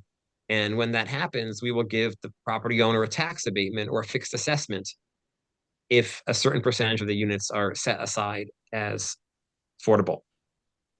As I mentioned before, buying existing units and deed restricting them. So buying them, making any improvements that need to be made, and then putting them back on the market with a deed restriction generally is much cheaper in our current environment than building new. So you could potentially get 2 homes for the price of 1. That might be a strategy you could follow. Of course, that is dependent upon there being willing buyers. And in multifamily housing complexes and condominiums, you may have restrictions on what you can do, whether these units can be rented, whether you can attach additional deed restrictions. You may be violating existing covenants. Then the last option for a moratorium would be building 100% affordable. And I know there's been discussion about whether a municipality should do it through inclusionary zoning or 100% affordable. We agree that inclusionary zoning, while a good approach, is akin to being on a treadmill, right? You're running faster, but you're still sliding backwards. If you're only doing 10%, you have to exponentially increase the population of your municipality to get to 10% or even to a moratorium. If you're looking at going straight to the 10%, then some of these options, you have additional options because more types of units qualify for the 10% and qualify for a moratorium. Unfortunately, USDA mortgages do not apply in New Canaan because it's not rural, according to USDA. Excuse me. But you could explore looking at incentives to get homeowners to take out a CHFA mortgage. CHFA is the Connecticut Housing Finance Authority. Their products, their subsidized mortgages are popular in the central part of the state. So Hartford, New Haven, New London counties, they are not very popular in Fairfield County, unfortunately. And so one concept we have thought of is covering the origination fee for a CHFA mortgage, or potentially working with developers and haven't looked at the legality of this, but conditioning approval of certain projects, maybe some density bonus on the developer pushing these into CHFA mortgages. Secondly, for the 10%, the option I mentioned before was the rehab mortgage program. Again, $25,000 per unit could get you one unit that qualifies towards 8-30G. And Greenwich has said they're working on that, although I haven't seen it roll out yet. So I know there's a lot of information. You've heard a lot from others tonight, and it's getting late, but I just wanted to kind of lay out all of the options that you have. And I'm happy to answer any questions, and we'll be sending out our affordable housing financing strategy probably in a month or two when it's released, and would invite all of you to our presentation. Questions? Scott Hobbs wants to come ask a question. For the rehab loans, I assume that there's income restrictions on who you can make the loans to? Could you hear Did him, you hear that? Francis? Well, I think he asked if there were income restrictions based on the rehab loan, right? Yes. And so, yeah, so the rehabilitation loan program does have income restrictions, but they're ones you set yourselves. So that can make the financing work a lot better for you. And those are actually laid out not in the law, they are laid out in the regulation, and I can paste that into the chat if you are interested in reading through all the regulations. And that credit exists so long as the loan exists. And so could we, in theory, do a $25,000 loan to anyone that we want over 40 years? And as they pay it back, that counts?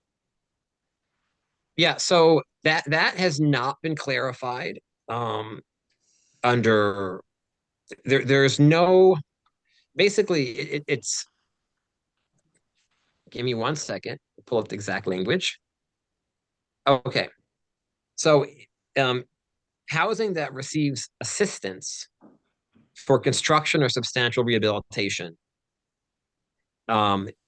qualifies. And they define substantial rehabilitation as at least $25,000.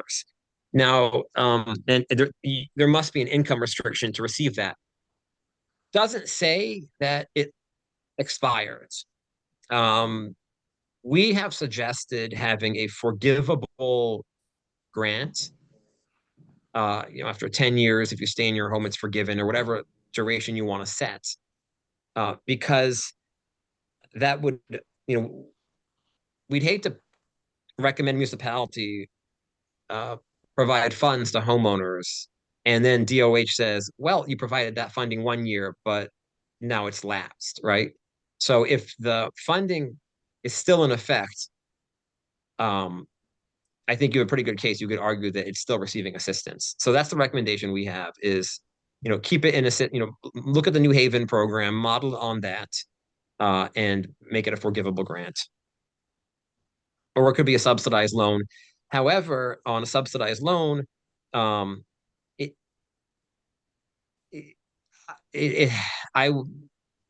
might take the view, let's say you're providing a subsidized loan, but you're really only discounting the cost of the loan by $5,000. I might say that's not $25,000. It's not $25,000 in public assistance. So the New Haven program is a forgivable loan. If somebody ends early, it converts, forgivable loan. So if you're there the entire duration, essentially it turns into a grant. If you leave early, then there's a sliding scale of how much you have to repay. The earlier you leave, if you leave within 5 years, you owe 100%. After 6 years, you owe 80%. 7 years is 60%, and then down to 0%.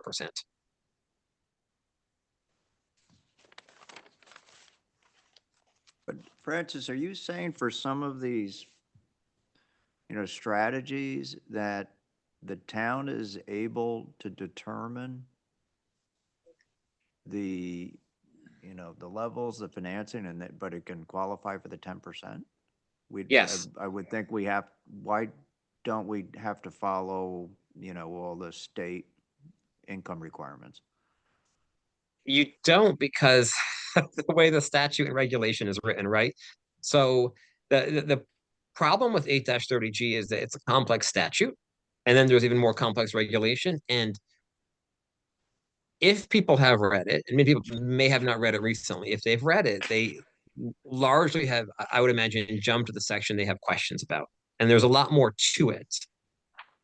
So, that's why when you talk to people about CHAFA USDA mortgages, they say, where's that in 8-30G? Well, it is in there. Well, actually, USDA is not in there, but the Department of Housing interprets USDA to be the same as CHAFA. When you talk about the rehabilitation loan, basically I get blank stares, even though it is literally right in there, and nobody's using it.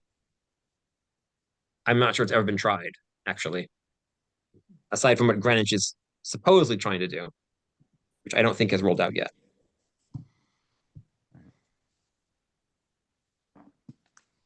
Francis, you talked about tax abatement. Mhm.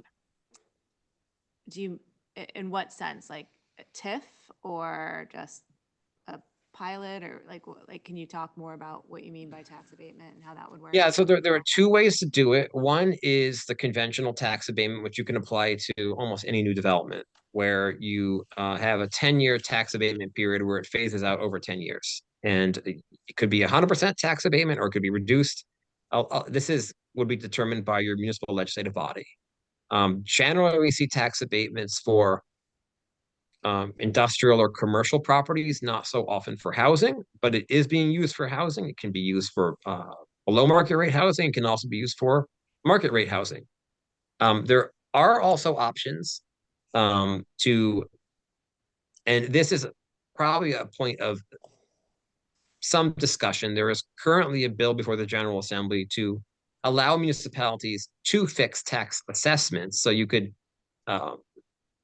fix the assessment at a certain level, which results in a reduced tax bill. Some municipalities have done it through special act. Some municipalities, I believe, are currently doing it.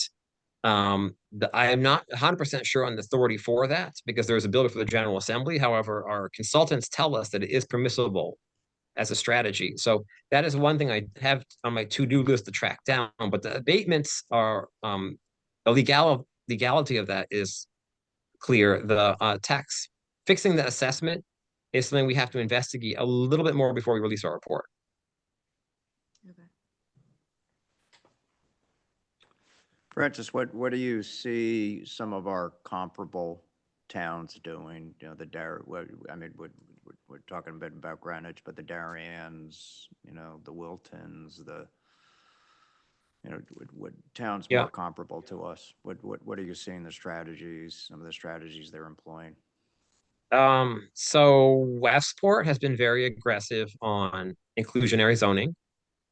And they have also worked with the state to secure property at no cost to the municipality. Westport has a relatively high, I think it was 14%, and they may have been increasing it. And Darien has also used inclusionary zoning.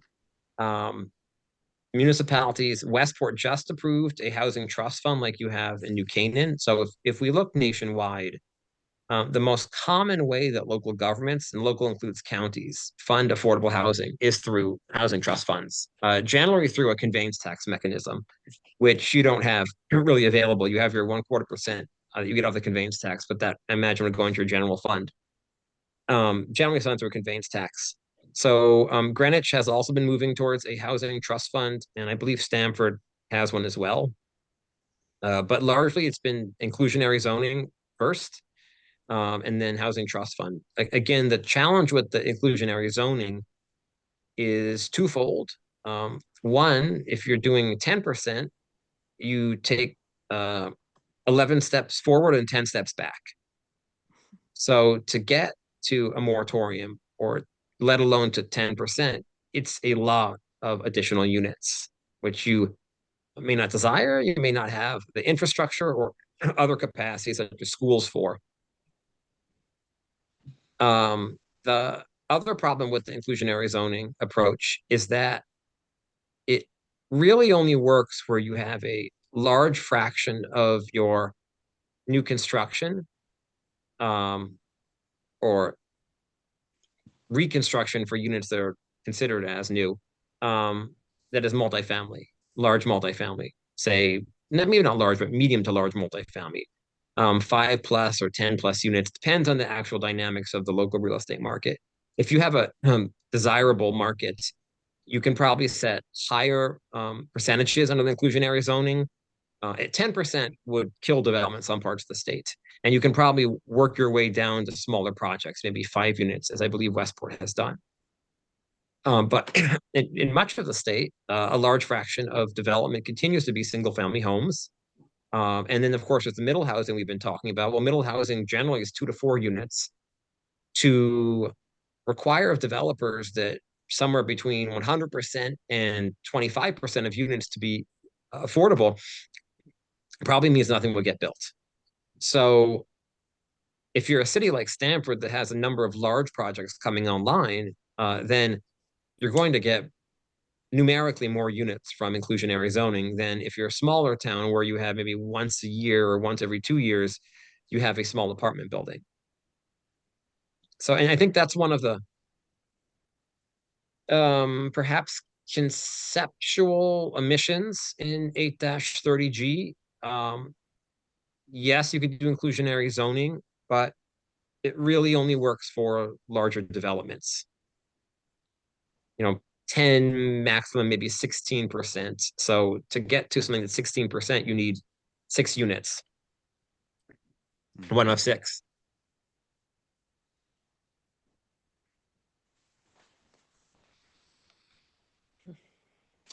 Anybody else? And just as a reminder, our inclusionary, could you just tell us what our inclusionary policy is in New Canaan again? Sure. So any development that has 5 units or more has to have at least 10%. And there's a density bonus. And an alternative, technically a housing trust fund, it falls under inclusionary zoning, although it's really a payment in lieu of affordable housing, but you can do both at the same time. You can also grant density bonuses. So if a developer includes affordable units, then they can build additional units onto a property. And because it's a bonus, you may be able to attach other conditions that the developer would agree to, such as the units must be, yes, you can build additional units, but we're going to do more of a form-based approach where the building presence on the street can't be any greater than it was without the additional units. I have one more question on the, we were talking about the hamster wheel that is, you're developing, on a set aside, and then you always have to kind of replace it after 40 years. Isn't Stanford on like a 99-year, that their affordable units have to be 99 years? And how do they get away with that if, generally speaking, 830G is 40 years? Or do they not? You can set, if you're using inclusionary zoning, you can set whatever parameters you want. Well, any parameters are illegal, right? But you have large discretion in the parameters you set. So you could say they must be deed restricted for 5 years. Now, those units won't qualify towards 8-30G, but you could require that, right? That would be probably a pointless policy, but you could do it. You could also require it to be 99 years. Again, the federal standard is 30 years. Connecticut's gone beyond that. If you are doing this, I would recommend doing 40 years because otherwise you're just you're making it harder for developers to build without any benefit to the municipality in terms of relief from that 8-30G. Going up to 99 years, you could ask a developer what the impacts would be. And, I've heard 2 different sides of it. Some say, well, I'm not going to be owning the property at that point, but you are reducing the residual value of the property. So what I have been told is that that makes it harder to make the finances work for a project. I can't give you exact numbers on that, though. Well, Maria, I think Stanford's above the 10% threshold, so they're not. Yeah, they don't care about that. Yeah. Yeah. Yeah, Stanford is above the 10% threshold, but again, the cost of housing, the 10% threshold is not based upon housing need or the cost of housing. So they are pursuing, they do have inclusionary zoning because of the cost of housing challenges there.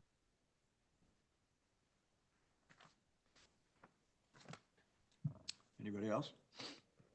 I did just check, you can fix property tax assessments under 12-65B. So that is an option to you. Say that again, please. Connecticut General Statutes 12-65B allows you to fix assessments, including on multifamily housing.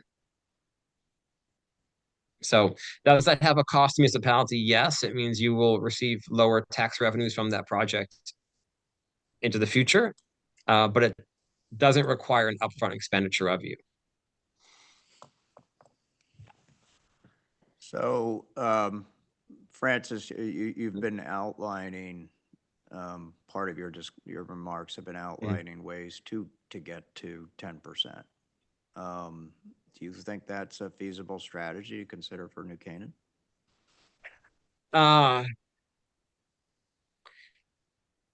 That is a $1 million question, right?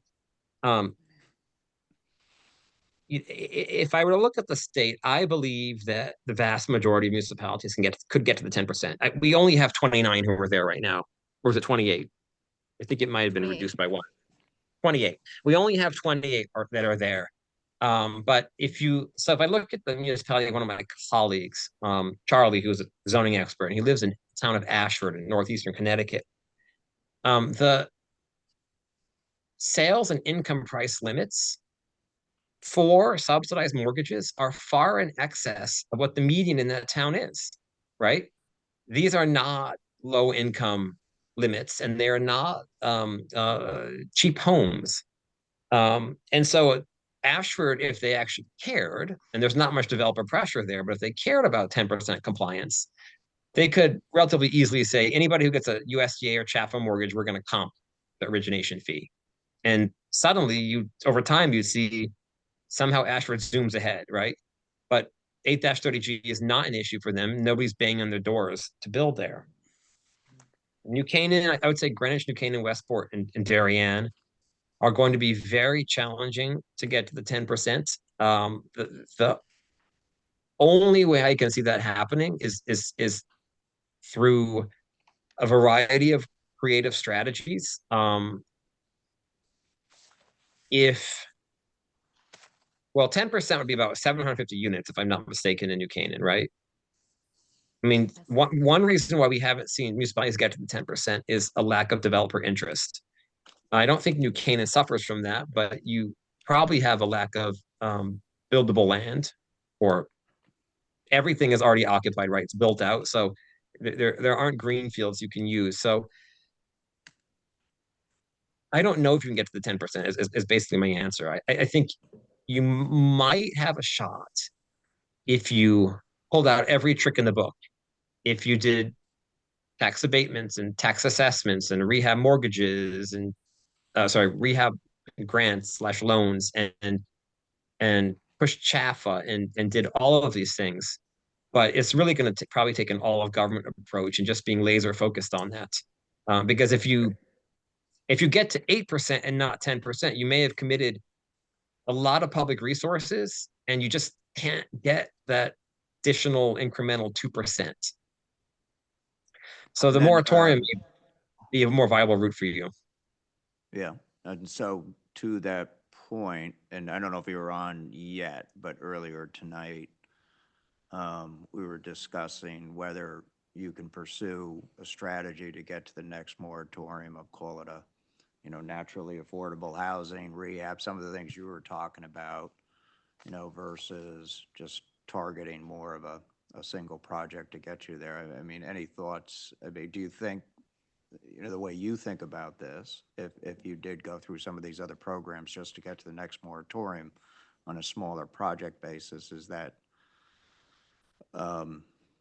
possible? Is that realistic? It's all a question of money, right? If you can find the land, you could build the housing, but it's going to be very dear to build something new. And with a housing trust fund, depending upon how well infused with resources that is, you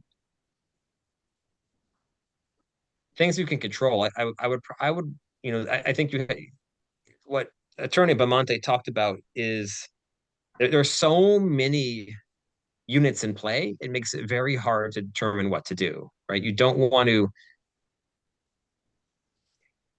What I would say is I'd probably hedge my bets this way. I'd say, well, if the courts do say we're able to apply those units and we overbuild, well, that's fine because we can just count those towards another future moratorium. If the courts don't let us count those units, but we're waiting for the court decision, then we've got even less time to get to a future moratorium. So I think it would, I would recommend you look at what's the downside of waiting versus acting. And I would probably say look at building more units and perhaps having a vehicle to snap up units that come in the market that could be flipped and deed restricted. Now, it's going to be very hard to time those because you don't control everything. That's subject to the vagaries of the property owners. Maybe you have some idea about who is interested in selling. Maybe you can, if people come to you, you can approach them or they can approach you and you can buy it before it hits the market at a good price. But that might help you get additional, trickle over time additional units on at a lower cost. Anybody else? Thank you very much. I assume we can continue to call upon your resources and capabilities. Much appreciated. Sure, anytime. Hopefully I can be there in person next. Perfect. Thank you. Take care. Okay, item number 6, Financing and Project Development Subcommittee, discussion of proposal on next steps in the creation of Finance and Project Development Subcommittee. So I wrote everybody an email. So the first way, what's the objective here? The objective is to get more operational. And, one of the best ways to get more operational is to break this down and conceptually, there's 2 pieces to it. One is the financing and call it the potential revenue raising aspect. And then the second aspect is called the project development approach. I mean, does that, and then part of that would be, we would have subcommittees. Of course, subcommittees, just like the larger committee, would have to notice and do minutes and things like that, but would enable us to just be a little more tactical. And, I think, and we talked about this at our prior meeting, as, certainly there's urgency to this endeavor. So the quicker that we can get going. So my first question is that, does that make sense? Does the subcommittee approach make sense? 1 and 2, are these the right subcommittees? I think so. I'm going with yes and yes. Okay. Yeah. Anybody disagree? I agree. Okay, perfect.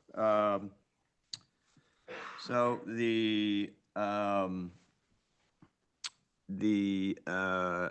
first of all, I'll say that, within this construct, we clearly want to get people on each committee, but if anybody would like to be on both committees, that's perfectly fine as well.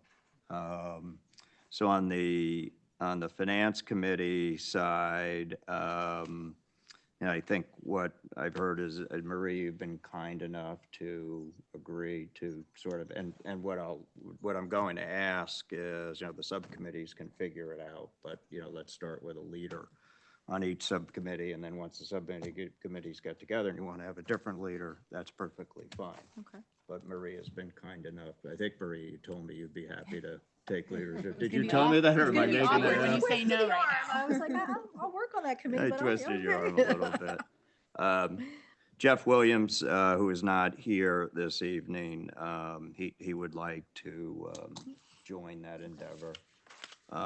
Chris, I think you and I chatted, and I think you're interested in straddling both, but clearly, given your background, I think you're comfortable with being a key person on that side as well. Or am I Yeah. putting words in your mouth too? Okay. No, but happy to do that. Okay, great. And then, that's the three of you that I've heard from on the finance side. I'm going in return for Krista putting me, or suggesting me be in the chair position. I'm going to go right back at her. And I'm going to ask you again, at least initially, to run with the project committee and get that up and going. And Jane, I've heard from you that you'd like to be part of that effort. Bill, I think you'd like to be part of that effort. Although, Bill, one thing I would say is, given your background, in addition to the project committee, I think if you could also, potentially help on the finance side, I think that'd be We great talked as about well. that. Happy to do that. Okay, great. Thank you very much. Mike Sweeney, what say you? I haven't heard from you. Or did I hear? Did you tell? No, probably on the project committee, Project probably committee. Okay. most well suited for, it, but you're calling that, John. No, I think that's fantastic. Yeah, thank you. And Hillary, I think you wanted to be on the project side. Is that right? Sure, but you can deploy me where you think you need Okay. me. Okay. Let's start with you on the project side as well, and we can always go back and forth. So I think I covered everybody. Yourself. I'm going to go back and forth. Oh, Okay. So thoughts on each of the committees? Any thought? I mean, one of the things that I was thinking, on the finance side, some of my thoughts there were clearly, I mean, everything we've heard tonight. And one of the things that I did, and Maria, you know this much better than I do, but one of the things that I've been doing in the past 6 weeks or so is talking to, different really smart people in financing and on all the ways we can do this. And it's really opened up my eyes, quite frankly. It was just never something I never had my head around. But there does seem like, there's a lot of potential financing strategies out there, ways to go about it. And then I also think about, there's also, the revenue side, what do we do about the New Canaan Housing Fund, for example? How do we raise the revenue? But anybody's thoughts on that? So I'll just say, I alluded to this earlier, I did have a talk with Greenwich's Affordable Housing Trust Fund, and I'm happy to connect you to the people that are on that, but they are doing some interesting things. They've structured their housing trust fund pretty differently than ours. I think it's even under a different statute that they've structured it. They're not using their housing trust fund as much for moratorium type projects because they're so far from a moratorium and not even really attempting for one. So they're using it more to get closer to the 10%. So they are doing above SMI projects, but they're trying to buy down units. They're trying to get people to back away from 830Gs by putting public money into the project and using that as a negotiation tactic. So they're doing a lot of, I think, or at least they're talking about doing, I don't know what they've actually done, but they're talking about doing a lot of very interesting things that I think would be excellent food for thought for the financing committee. Do the trust funds where do the trust funds raise their revenue from? In our town, we collected on a building permit. Sarah could tell you exactly what percent. Yes, so it's essentially $100 for every $1,000 of construction value cost. So we take in on average over the last 4 years, we're between $300,000 to $400,000. But so in Greenwich, again, they've structured it differently. They are open to donations, and it's more like, and they also put ARPA money into it, the American Rescue and Recovery Plan Act money. So yeah, they've got some different funding streams, and so I think it would behoove us to at least look into that and see if there's other revenue sources. When we worked on the inclusionary zoning regulation 2 or 3 years ago, We also put in our inclusionary zoning regulation that we would collect an option would be a payment in lieu of doing the affordable units, and that would also go into our housing trust fund. But at that time, we talked about, is our housing trust fund collecting enough money? Should we up this $100 per? $10 per thousand? Like, we talked about, is that the right amount? And the feedback we got was that, at least from the development community, increasing it too much more than that was problematic. So I guess the question is, if we're not increasing the building permit fee, then what other options do we have to get money into that fund? Do you have comments? Well, I mean, from that conversation, again, I could only listen to parts of it, but I think that they were pushing hard for Board of Finance to provide some serious funding. Oh, Talking about it's yeah. the only way to really make a dent in any of this is gotta have tens of millions of dollars, so it's gotta be some sort of budgetary line item. Right. And as of today, Board of Finance and Greenwich is not up for participating. But at the end of the way, it's, if you came to the Board of Finance, it's town money in one form, or it's taking it from one place to put it into the trust fund, right? Yes, but a way I would think of it is the fact that real estate transactions don't come up on a regular basis. So if you regularly fund your trust fund, then when the project comes up, you actually have money available. That's how I would interpret it. So that's another limitation, in my opinion, of our housing trust fund, is that as it's written in the statute that it's enabled under, it can't be used for land acquisition. Now, I think the town does have other opportunities. We do have other funding streams for, I mean, you're on the Board of Finance, why am I even telling you this?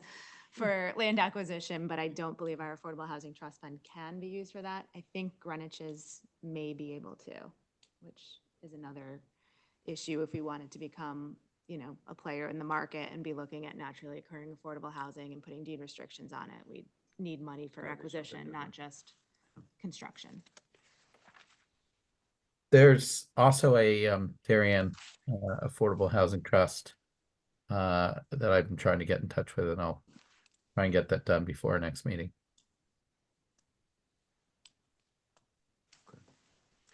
Yeah, I was just wondering if there was some way we could encourage, you refer to it as donations, but, but if there was some advantage for the individual making the donation to get the tax deduction, but some other advantage as well, as that might be, Mhm. What are we doing about, because the strategy of the town has been whatever it's been for the last 50 years in terms of acquiring land and banking land and open space and et cetera, right? So we have a new paradigm right now, which is we've got to have, a lot of units built, right? So just as a committee, what are we doing to look at? Is the paradigm of old still appropriate for today? Do we need to change that? Because, at the end of the day, it's sort of hard to do everything. You can only do some things. And yeah, it's about choices. Well, And so I guess I have no idea exactly what that would mean, but, maybe we have an asset that we could liquidate to raise money. I have no idea what that would be. I'm not, I'm not trying to be provocative, but I don't think anything should be off limits. So what are we doing about taking that inventory, is I guess what I'm getting at.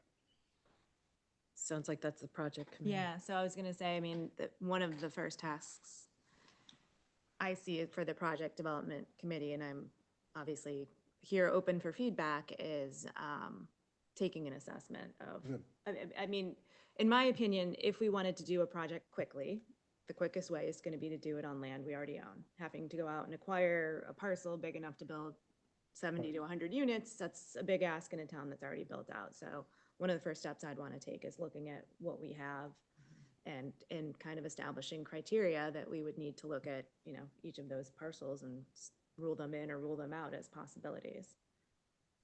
Or potentially disposing of one of them rather than build one. Right. for revenue purposes. For revenue purposes and with maybe some restrictions, whatever one might put on that. Yeah. So that would be part of the committee's charge, which is great. Somebody has to do it. Could be. I mean, I guess someone in the town could give us an inventory of what those parcels are, right? Yeah, I mean, there's been, at least in my time, at least a couple efforts to kind of really assess all the town-owned buildings. I'm sure there's somewhere that all the town-owned land has also been categorized. as well, right? Yeah. Yeah, I would, could change my mind, Bill, but I would focus more on identifying the opportunities where affordable housing could go, as opposed to identifying pieces of land that could be sold off for revenue purposes. I would leave that up to the town. But just my opinion. Well, I thought that at one point we were going to take a look at the cost of affordable housing, which is also the cost on infrastructure, cost on education, the cost on new buildings, and so on. And if that's the case, then I don't, so if we're going to have 10% more units of people who have difficulty paying the tax bill to cover the costs, and as you model that out, that begins to change and particularly with people moving out, people paying less, that's, so I just don't think you can look at the cost side. I just, for me, I mean, maybe you can, but if you only look at the cost side, then you're saying it doesn't matter what it costs. I mean, then, As opposed to, how do you raise the revenue? that's how do you raise the revenue? How do you pay for it? Yeah. I mean, the only way to raise revenue is pretty much, Yeah, but that's, yeah. That's the finance. that's the way I would look at what, the finance side is going to do. And I mean, ultimately, to me, that's up to the powers that be in town government in terms of how to, like, I see the finance committee saying, here's some options, here's how much money we were gonna need. Yeah. Which one do you like? We Right. can't tell you, you gotta sell, Yeah. whatever to make this money, but we can give you the options of what you could do to come up with this money. And look, I think we heard tonight is there potentially are, and there are already, I mean, this, Scott, there already are programs available. And, are we leveraging all the potential programs out there? So that's one. And then two is, then there's the revenue aspect, and is it increasing, the charge on the Affordable Housing Fund, or is it other, mechanisms in which to do it? Dan Radman, who's chair of P&Z, you guys all know him, he's talked about a so-called infrastructure tax. If somebody wanted to do a project which was larger than that zone, tell me if I'm getting that wrong, that could be another. So that there are other revenue mechanisms upon which one could go about. Yeah, I would just caution, I mean, and this is going all the way back to my urban planning degree, but when you're collecting money from, like, say you're collecting money from a developer for infrastructure, their impact or burden on the infrastructure, you can't usually then just turn around and use that for affordable housing. It has to be used relationally to the item that you're collecting it for. So any money that we're collecting has to have some bearing. So I've thought about, and this is just literally Krista sitting around thinking, like, what if we put a demolition fee on some of what's our naturally occurring affordable housing, so that when these units that are technically affordable but don't get us any credit as affordable get torn down and rebuilt, which happens all the time in this town. We see it almost monthly at the Planning and Zoning Commission, that they had to pay sort of a heftier sum because you're basically stealing from our housing stock, and now we've got to replace another unit.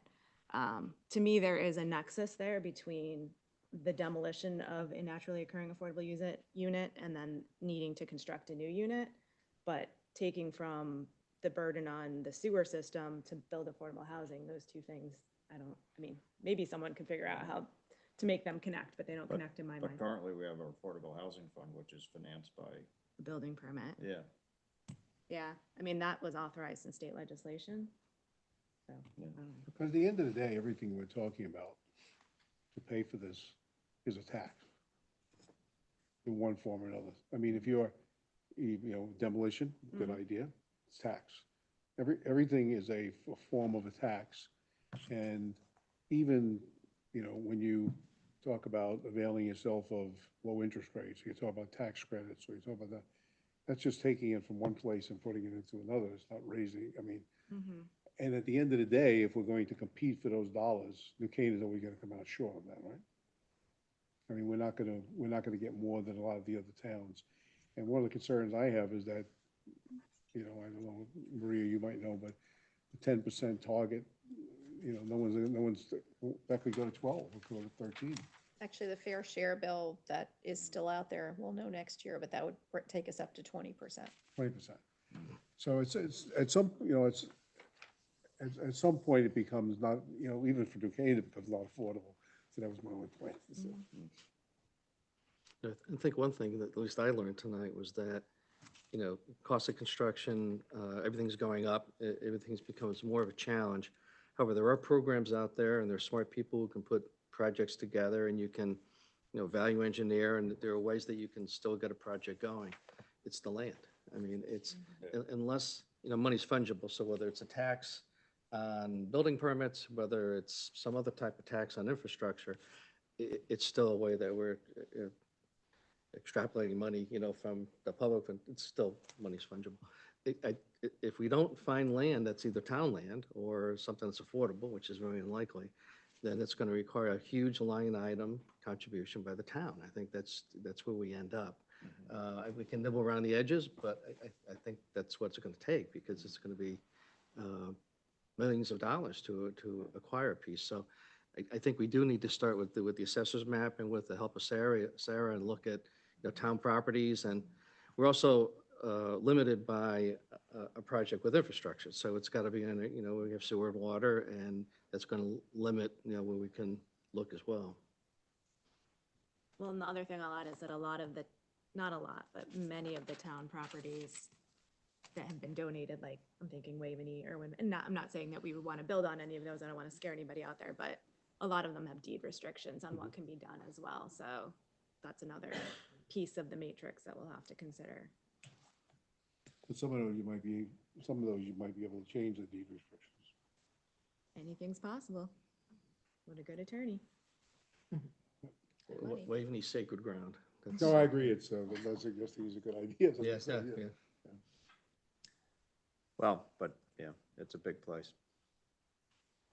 But, I'm just hearkening back to one that we were, again, looking at a few things in the past, and I don't know the details on it, but I recall the Attorney General getting involved on the restrictions, that there are deed restrictions there, and so that's a thorny problem that we'd have to grasp and tackle.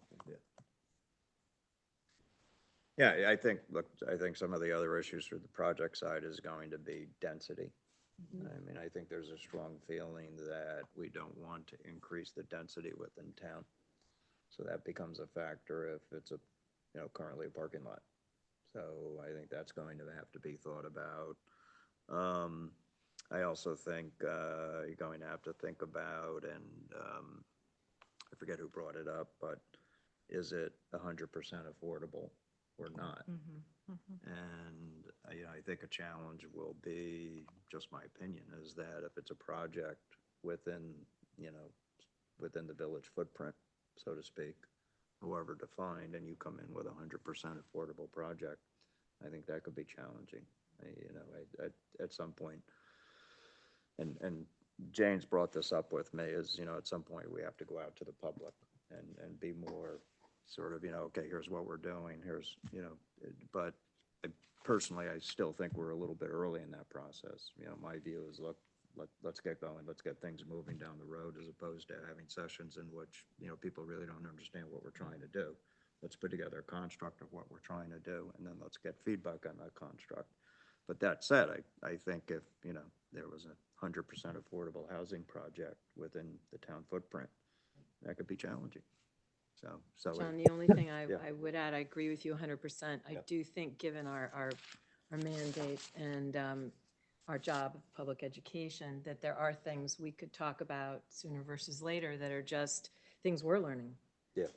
In other words, I think there's a lot of misunderstanding of 830G, of who gets to decide what, et cetera. So, there are I don't know whether they're frequently asked questions or we ask for questions, but I think there are ways to engage Yeah. our neighbors Yeah.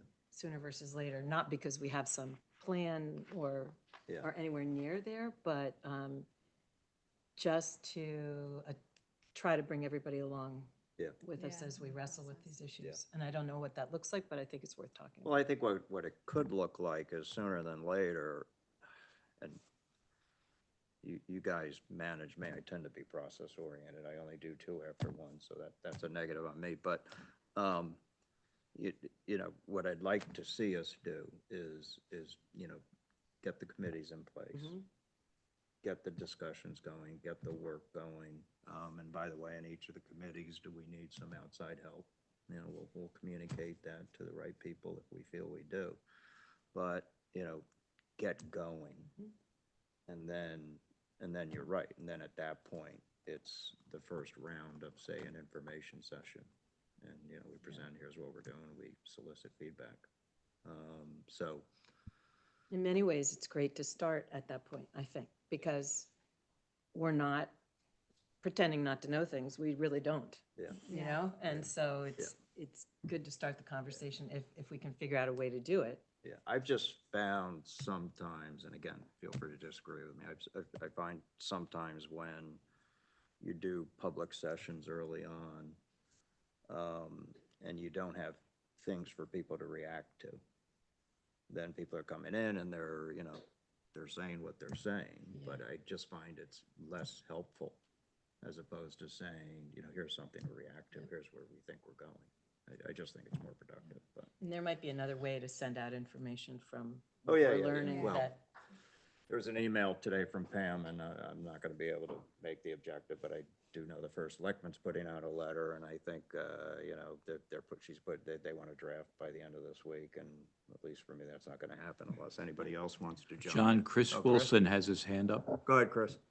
So, John, just as we start with these committees, it's worth reminding everybody to look back at the ordinance that, you know, established this committee and make sure that, you know, as we think about the respective roles of the finance and the project committees, that we hew to the objectives that we've laid out for this committee in the ordinance, which is very clear and well written. And you know, remember that we are an advisory body. At the end of the day, we're going to make recommendations to you know, the Board of Selectmen for consideration, and that's, you know, the objective is to come up with good options that they can get behind and support and address our needs.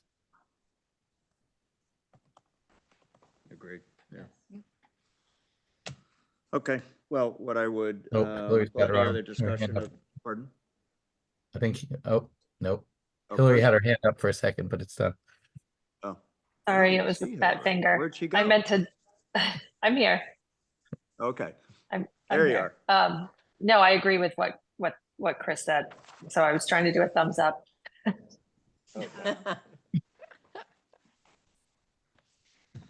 Okay, any other thoughts on the subcommittees? Okay, so I think we've got the population, we've got the first two individuals. Again, thank you, Marie and Chris, to get it going. And you guys can figure out how you want to juggle it from there. And so then is the thought that we'll report, the subcommittees will, at each of our regular meetings, give a report back and let you know what we're working on and where things are. And discuss it, yeah, that was an idea. Does that sound good? Yeah, Does that sound that good, sounds by you, good. Rudy? Yeah, okay, great. Okay, committee education process, as I mentioned earlier tonight, Jane's been kind enough to jump into that and lead that. And so the question is, there's going to be education going on at the subcommittee level, but for our next regular meeting, you know, any particular areas that we would like to hear from for our next meeting? One idea I had, and it was actually comes from a discussion that Scott and I had, which is, you know, perhaps we hear from some developers who are, you know, maybe not necessarily, you significantly involved in town right now, I'm not sure, but sort of get the view is, if a developer is coming into New Canaan, what are they looking for? So that was one idea, right, Scott? Yeah, that was one idea, but any other thoughts on what we need to know?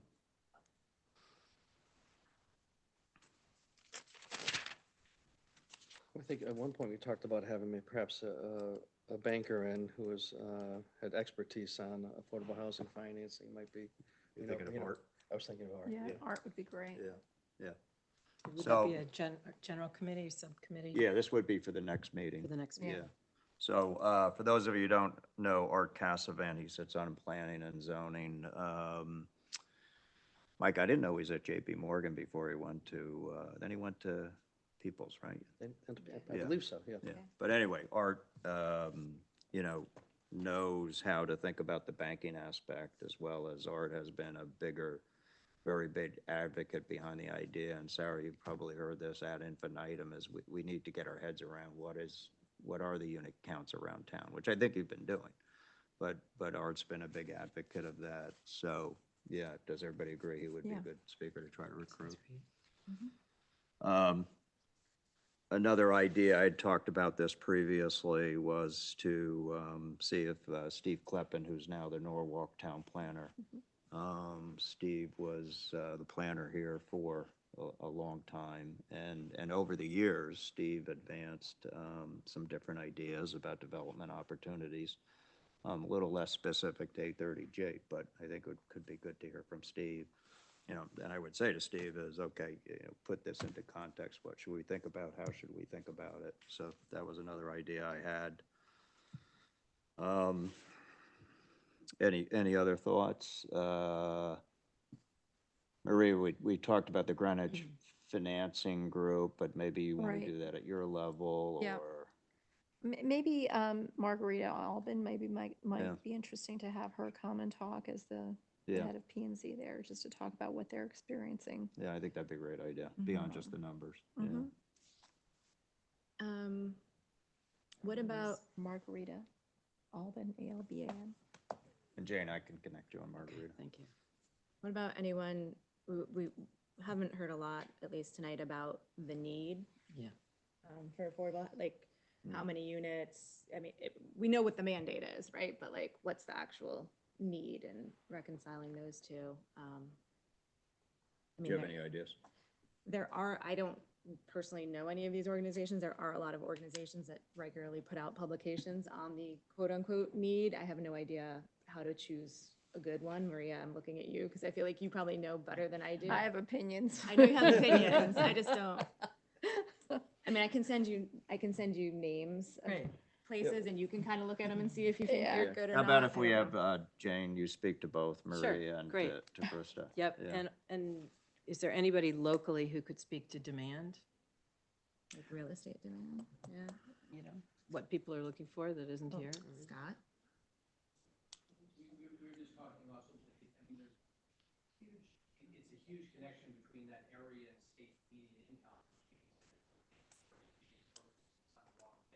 But unfortunately, I mean, certainly any of the medical people will tell you about doctors. We can tell you about how it's actually relatively difficult to build full because it doesn't.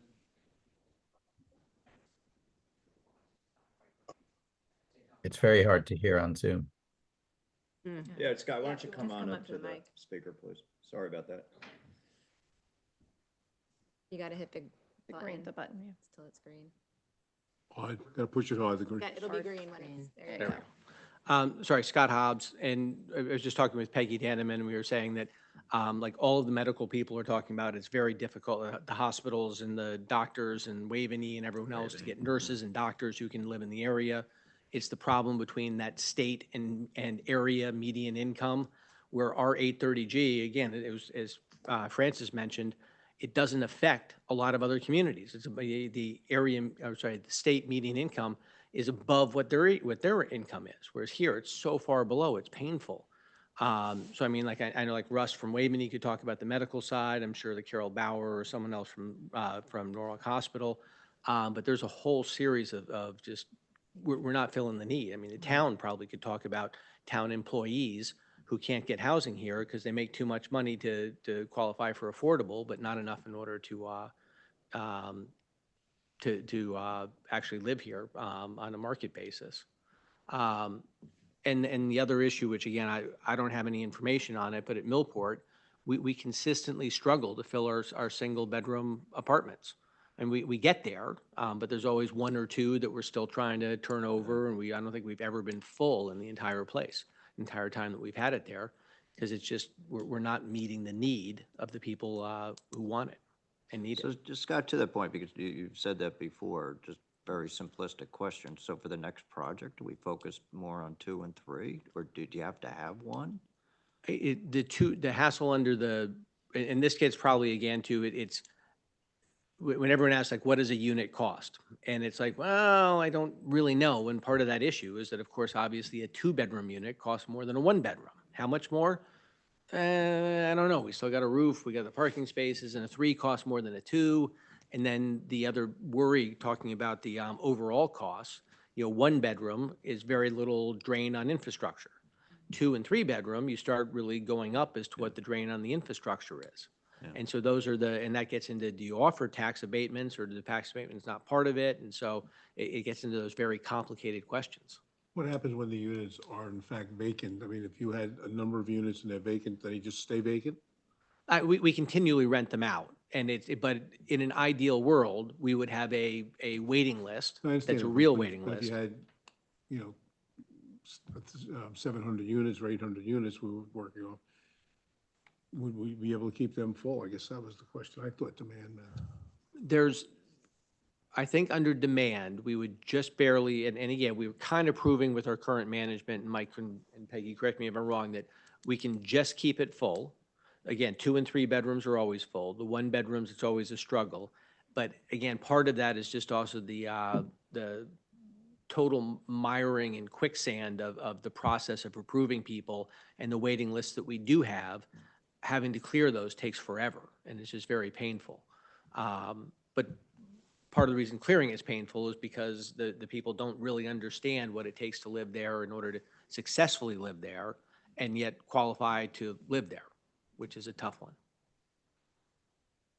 As with a lot of things in affordable housing, it keeps going, it's always more complicated. Well, that raises another, I mean, I think it's too far down the road, but management of the affordable units is a whole nother, administration, like a huge conversation, as we move further down the road. And again, we're very happy with our manager, but for a volunteer board, in the not too distant future, it's like, this is a lot of work, and take a lot more effort. Thank you.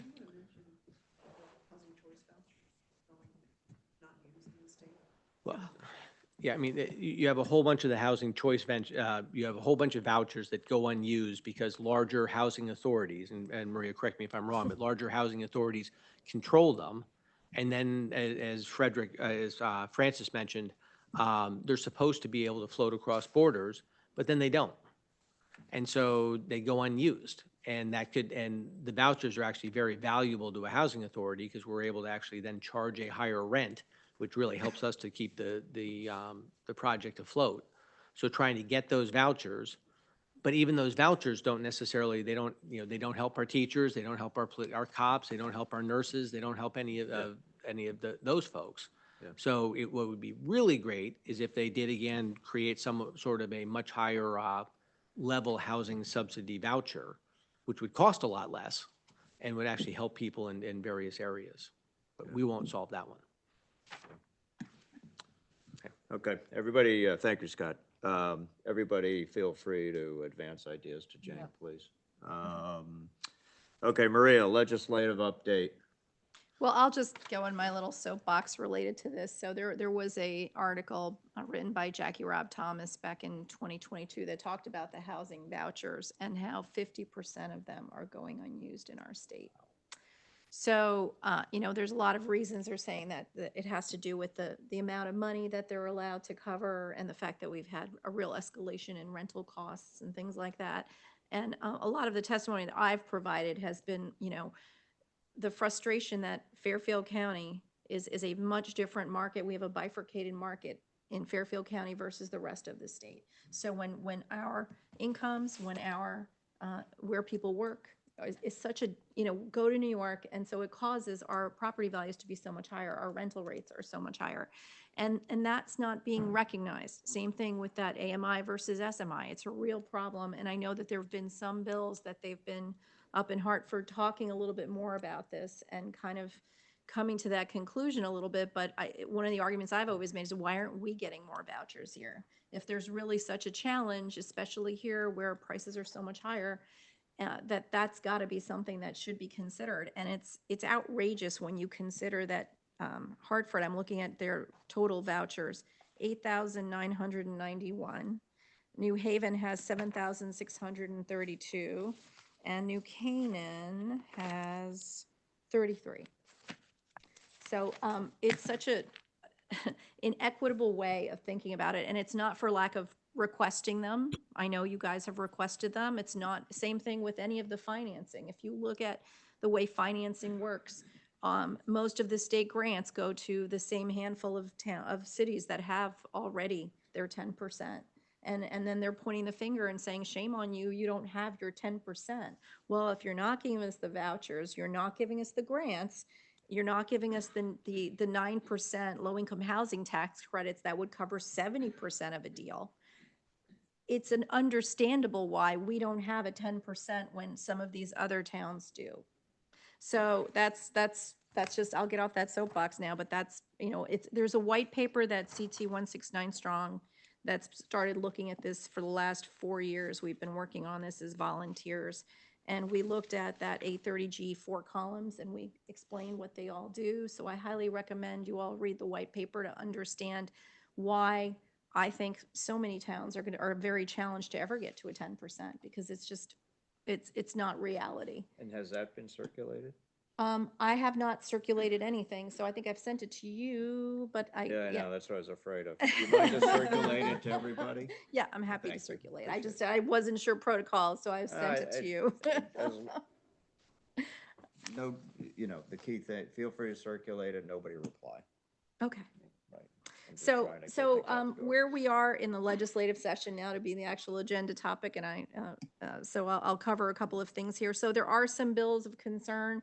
It's too bad Francis is not here. He did a great job. We, CT 169 Strong had a discussion last night about the housing bills.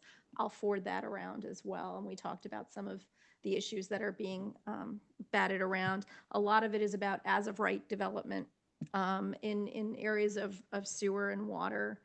Trying to mandate those things. There's a lot of, there's one that's a housing authority jurisdiction bill where they're trying to allow New Haven Housing Authority to be able to build anywhere without the other town's permission.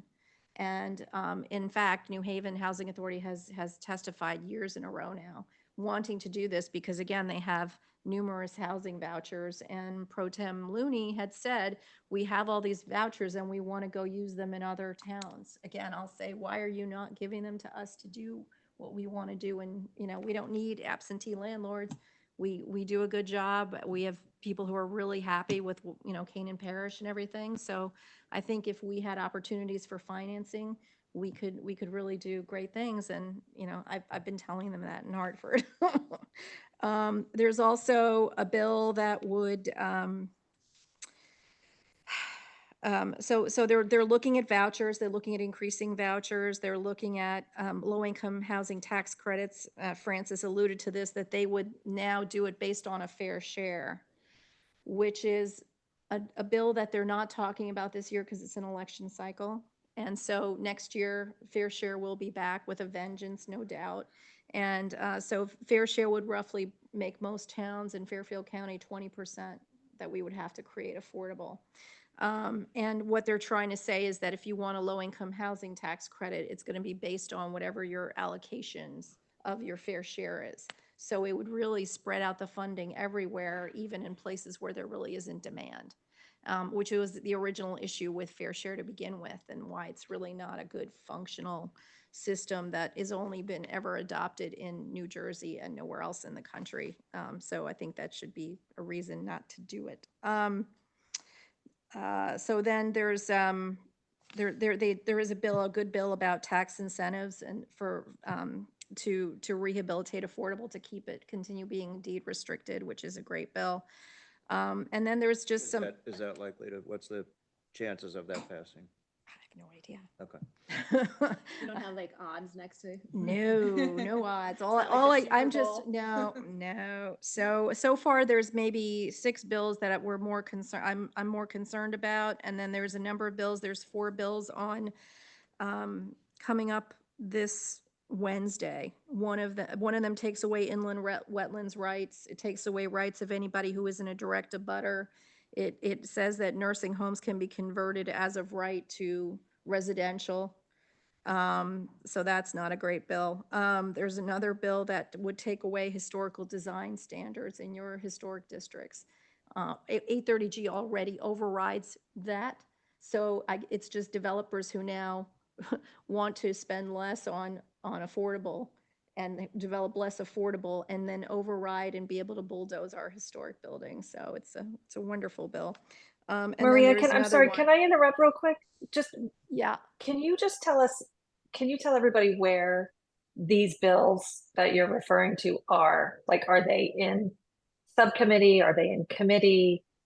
Sure. You know, what's the where are we in that I think that would be helpful for people to hear. Yeah, so there are these 4 bills that I'm just discussing. So the one on inland wetlands, the one on historical design standards, and the one on as of right conversion of commercial to residential, those are being heard on Wednesday in the Planning and Development Committee, and you can sign up till 3 p.m. tomorrow if you'd like to testify. And otherwise, you can also submit testimony as well. CT 169 Strong has them on their website listed. They have a summary with all the links that you need to read the bill, to see our comments on the bill, and understand what's in the bills. So that is the early process. They may or may not get out of committee, but this is the time for public comment on those bills. Then there are a handful And can you of just bills. explain what CT 169 Strong is? Okay, so CT 169 Strong is a bunch of volunteers who are community members. I'm one of them. There's a number of members from Greenwich and Darien and Fairfield and all over the place that are all volunteers, Ridgefield, mostly Fairfield County, but we have people who are involved who are up in Suffield and Simsbury. And so it's all over, and it's people who care about the zoning policies that are being thrown around. And really a lot of efforts to take away local control. So And is it take a over political action committee or a 501c3? It's a C4 because we hire a advocate to just go in and like keep in touch with the legislators as they're, it's not party related. So it's not a PAC Right. per se. It's not, A yeah. lobbying It's lobbying organization just to, because really we're not the developers. There's so much money on the other side when you think about there is a narrative out there, and there's millions of dollars between Partnership for Strong Communities, between Melville Trust. I can name a ton of No, organizations. I get it. I that was all just, I just think paid it's money to helpful do for, this, no, for people to I understand. understand. Yep. No, Yeah. I We're just think volunteers. it's, We make nothing. We're just here Well- reading the bills and keeping score. Okay. So, all right, but just, I think sometimes you know so much about all of this that it's helpful to take a step back and it say this is before a committee that then would have to get passed on to the House, or is it a Senate bill, or, without knowing where in the legislative process some of these bills are, it can feel very scary or not. So it's just helpful to know where in the process this right. legislation So might be. we That's all. currently have maybe 6 bills, as you say. There are 6 bills, 6 bills that have come through committee that are now going to potentially be voted on by the full legislature. We have 3 bills that we expect will likely be voted out of committee, and then we have 4 bills that are just getting heard at a public hearing. So we're tracking about 14 bills that are not great. 12 to 14. And just for our understanding, because I know you've been doing this for a while, in a short session like we have this year, like how often does a zoning bill get passed? Like maybe you can't give me that type of statistic. I don't know. You know, fair share passed at 2 a.m. on a Saturday morning when they were, put a lot of pressure on the majority party to say that it's just a study. And then we're seeing bills in here that have the words fair share in them when it's just a study and the legislature hasn't approved it yet. So I think it's hard to know for Hard to sure. predict. Okay. It's really hard to predict what happens. I would hope it's not as aggressive. Some of these bills are not as aggressive. But there are a lot of things as of right to take away local oversight, to take away any public input on very site-specific projects. Thank you, Marie. Okay, item 9, public comments. Members of the public are welcome to provide comments to Affordable Housing Committee on agenda topics scheduled for review and/or vote. Comments are limited to 2 minutes per speaker. Anybody? Nope. Anybody on Zoom, Bob? Oh, I'm sorry, please. I'll keep it short. Okay. Be back for the next one, so. Okay. Your name and address, please. Do I need to? Make sure it's green. Is it green? Okay, it's green There you go. now. Some of you might have met me before. I'm Sasha. I live at 48 Summer Street, Unit B.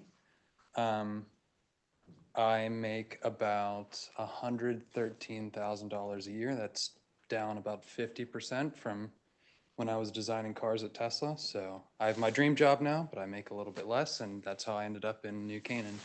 And what I missed that gentleman's name, but David McCarthy also said that it seems like specifically in this town, one of the issues that maybe isn't addressed by affordable housing is people who are well below what is market rate for most of the places, but above what qualifies for affordable housing. And I, as David mentioned, hope that you see that I'm worth keeping around. You know, I pay $1,900 a month for an apartment that's like maybe 600 square feet and hasn't been renovated since the 1970s, which makes it difficult for my girlfriend to move here and or to visit me. And then if she would want to move here, if she gets a job in the area, you know, having somewhere that's even like remotely feasible is hard to find in the area. And I really do like it here. I like being part of the New Canaan community. It's a nice place. I don't have to lock my doors all the time. I have nice parks. I meet people at the parks. You know, I try to give back too. There was a guy, Prebin, he told me all about the local churches and which one I should visit, even though I don't go to church. He was picking up trash, and then on my way back through the trails, I was riding my bike. There was a tree down. I had knee surgery 2 years ago and was handicapped, and I hate seeing that. So I came back and I saw the tree and kind of moved it off to the side. And I just, yeah, I can give more specific recommendations on my perspective on architecture and how I think we can achieve it, but that's probably close to 2 minutes, and I'll be here next month. Thank you, sir. By the way, have you testified to the Plan of Conservation and Development? I've visited a couple times. Okay, well, Yeah. the point is that, you know, as you probably have heard tonight, our focus is on achieving the next moratorium, for better or for worse. Personally, I do feel we need, you know, the town needs to take a more broad view of how we meet different housing needs, but this subcommittee for now is focused on achieving the next moratorium. But currently, the Plan of Conservation Development's being developed, in which they're going to talk about, a key aspect of it, we'll talk about what are the types of housing we need in town. So I would encourage you to Yep. also give them commentary as well. Yeah, Thank you. yeah, I'll be at both. Okay, thank you. Anybody else? Bob, anybody in Zoom? No. Okay, motion to adjourn? Make a motion. Second. Thank you, guys. Appreciate it. Everybody have a good night.